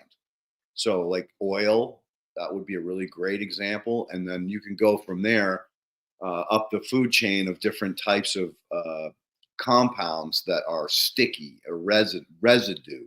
They leave a residue behind, and those are the ones that could potentially contaminate the sand. So that was a wise choice on your part. Sorry to hear that, buddy. I would suggest you get a hold of me.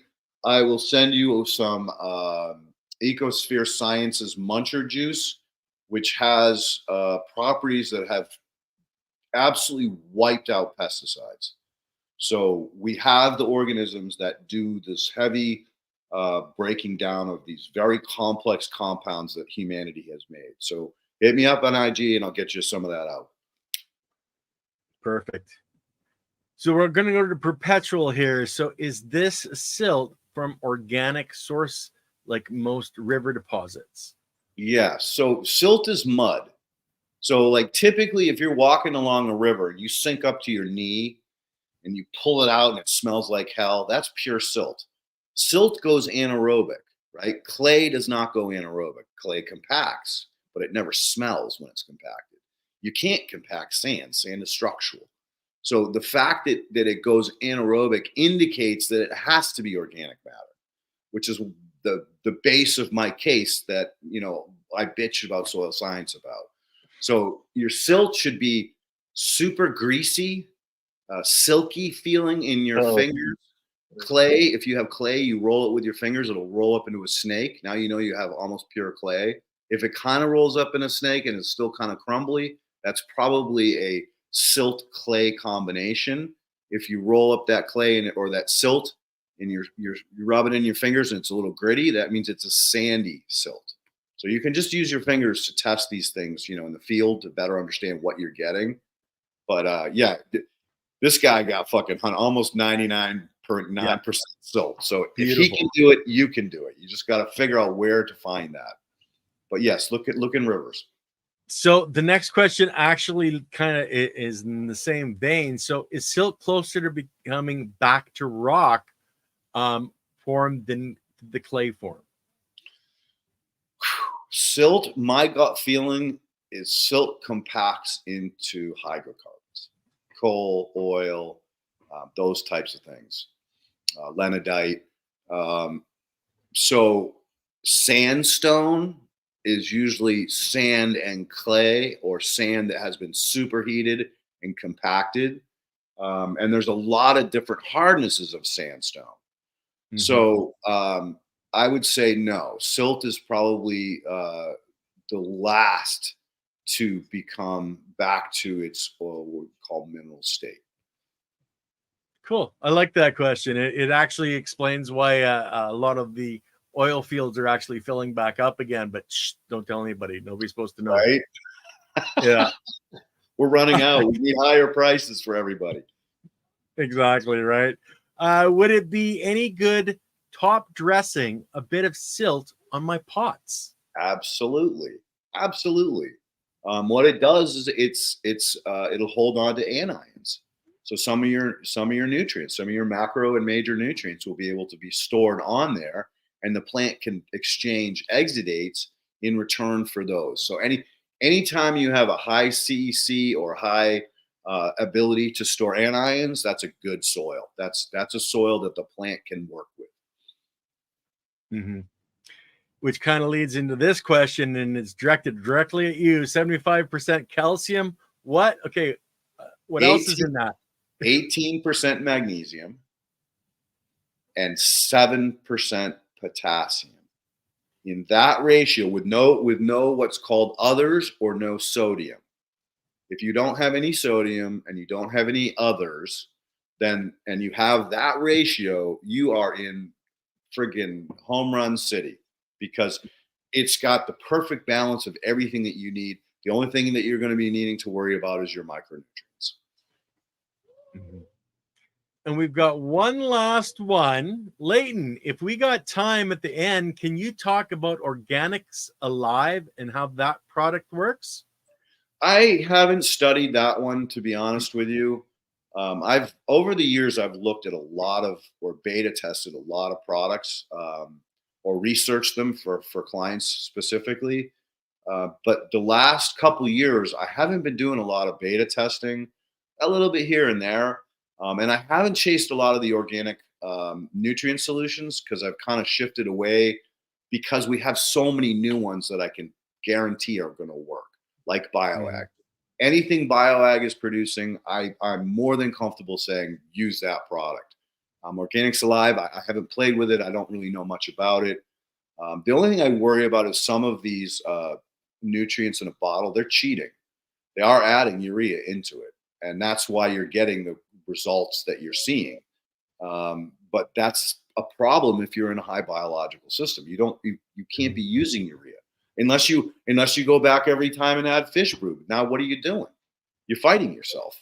You're yo-yoing, right? So I tended to just encourage people to go to products that I can stand behind, and that BioAg is one of those companies that have they have heart and soul. They're not in this to make billions of dollars. They're in this to get real products into people's hands. Does he have an MPK? No. Right. No. And so I wasted most of my growing career, I say wasted, trying to do organic hydro before it really existed. And man, did I fail for so many different grows, in so many different ways. And yeah, I love the BioAg products. And for someone that's looking to grow organically and organic hydro, until Organics Alive came out, which I love Organics Alive.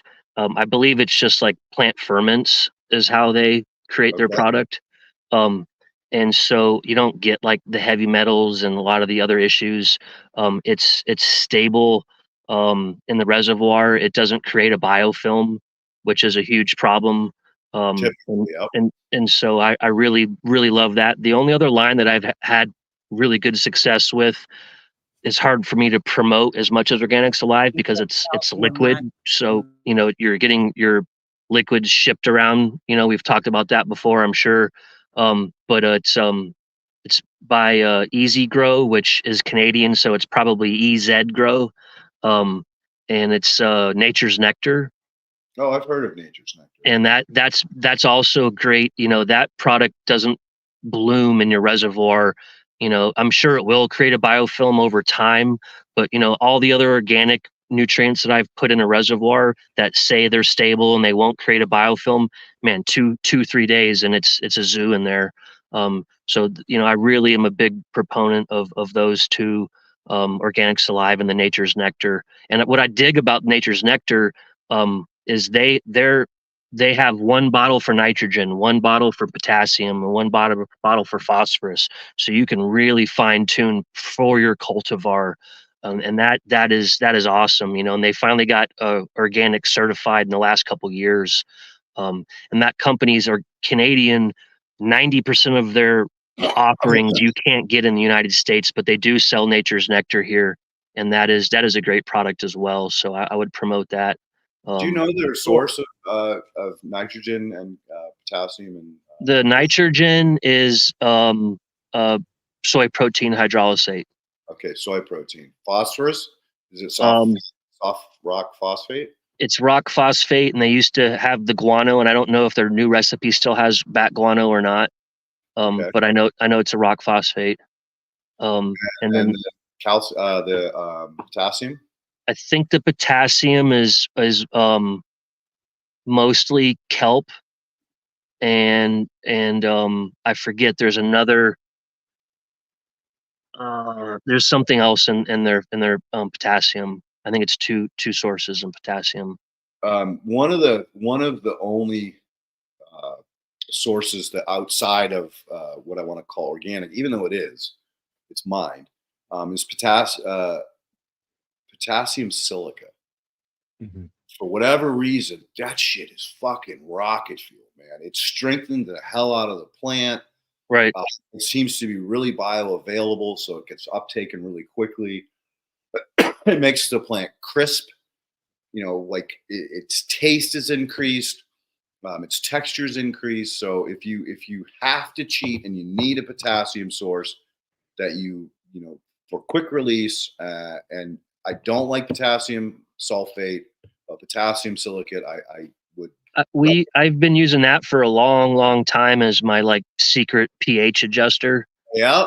And then I seen Athena a couple years ago came out, and that's like what they have in their lineup for, pH is the potassium silicate. So I've been using that stuff. Protec, I think, is Dynagrow product, and that's potassium silicate, and I've been using that for a long time. And I in between, if I spray for bugs with a neem oil or whatever it is, it's pretty much that, and then a little bit of foliar feed that I'll put in that mix, and then the next day or two I'll then foliar feed again with a little bit of nutrients and the potassium silicate.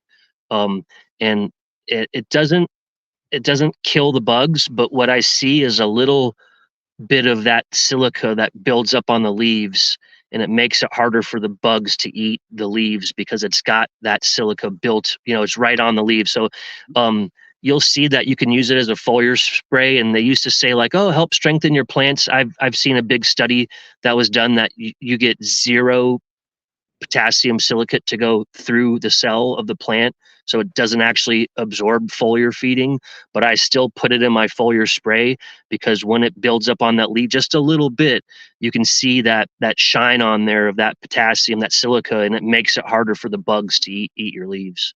Yep. And if you're chopping and dropping, it's going all back in the soil anyway. Yep. And then I guess was that the last question? Actually, we do need a clarification.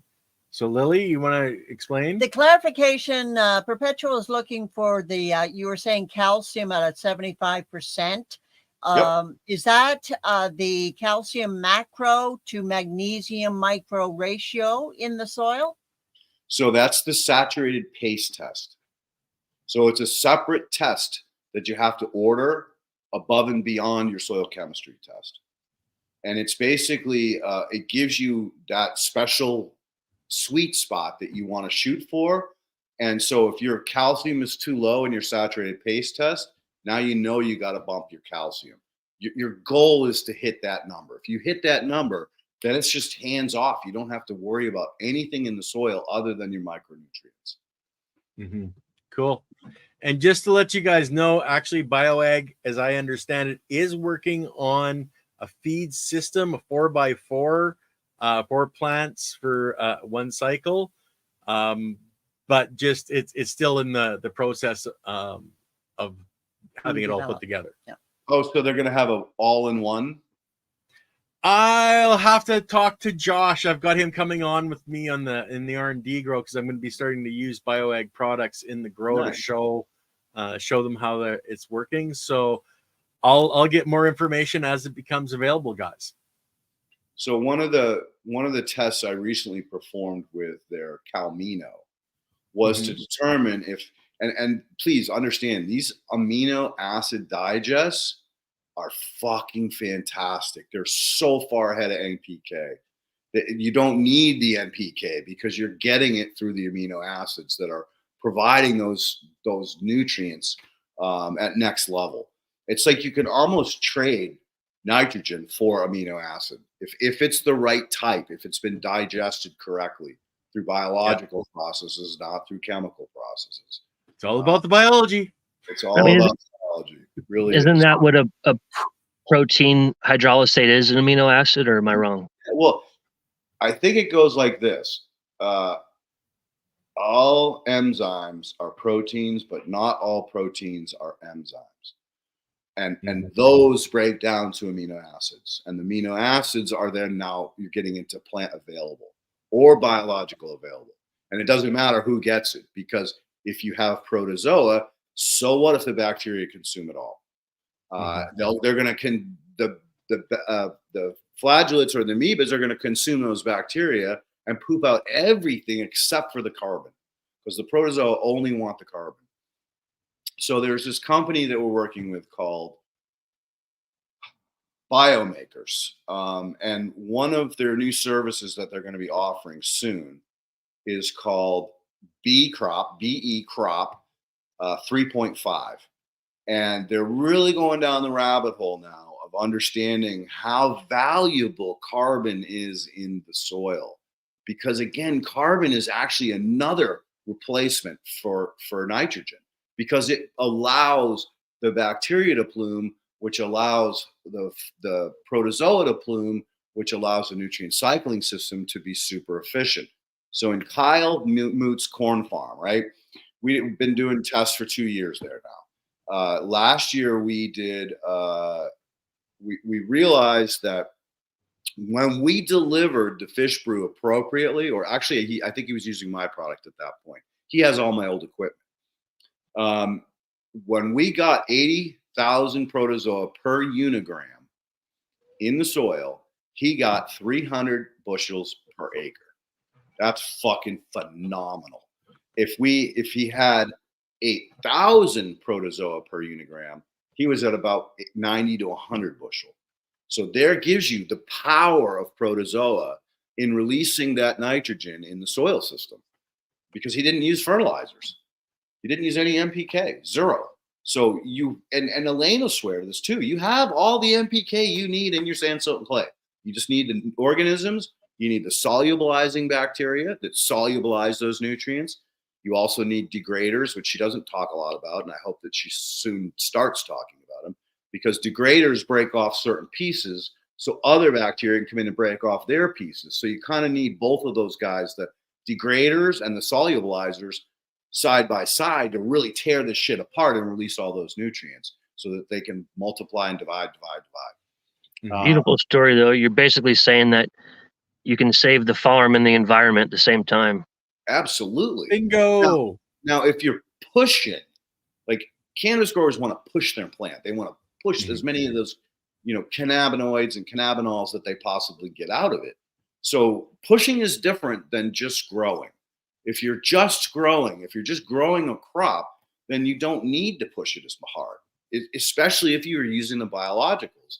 Now, another thing that's really interesting about biomakers and the beeline B crop 3.5 is they've been studying a shit ton of biostimulants and bioinoculants, and they're finding a lot of this shit is junk, people. A lot of it. All these big boys are jumping in and they're selling the shit like wild cakes.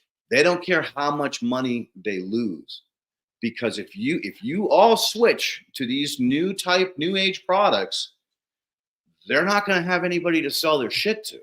So they'll spend $1 billion to develop a biostimulant or bioinoculant line, write the whole fucking thing off so that you try it and it doesn't work and you go right back to the NPK.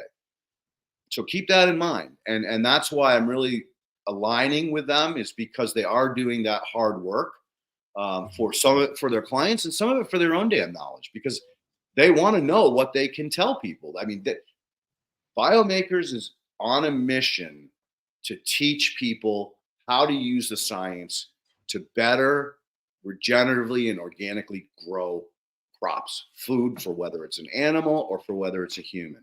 So those are the type of people that, and they're not just saying it, they're doing the work. By the fact that they're researching and doing so much work on the stimulants and the inoculants, clearly indicates that they're not doing this. They're not giving you lip service. So in the future, yeah, I'm going to be probably working a lot closer with them. One of the new things in the next 3 months when they roll this out is they're finally, a company is taking the soil chemistry and correlating it with the soil biology. And when I was talking to their guy, I was like, all right, well, what about the physical?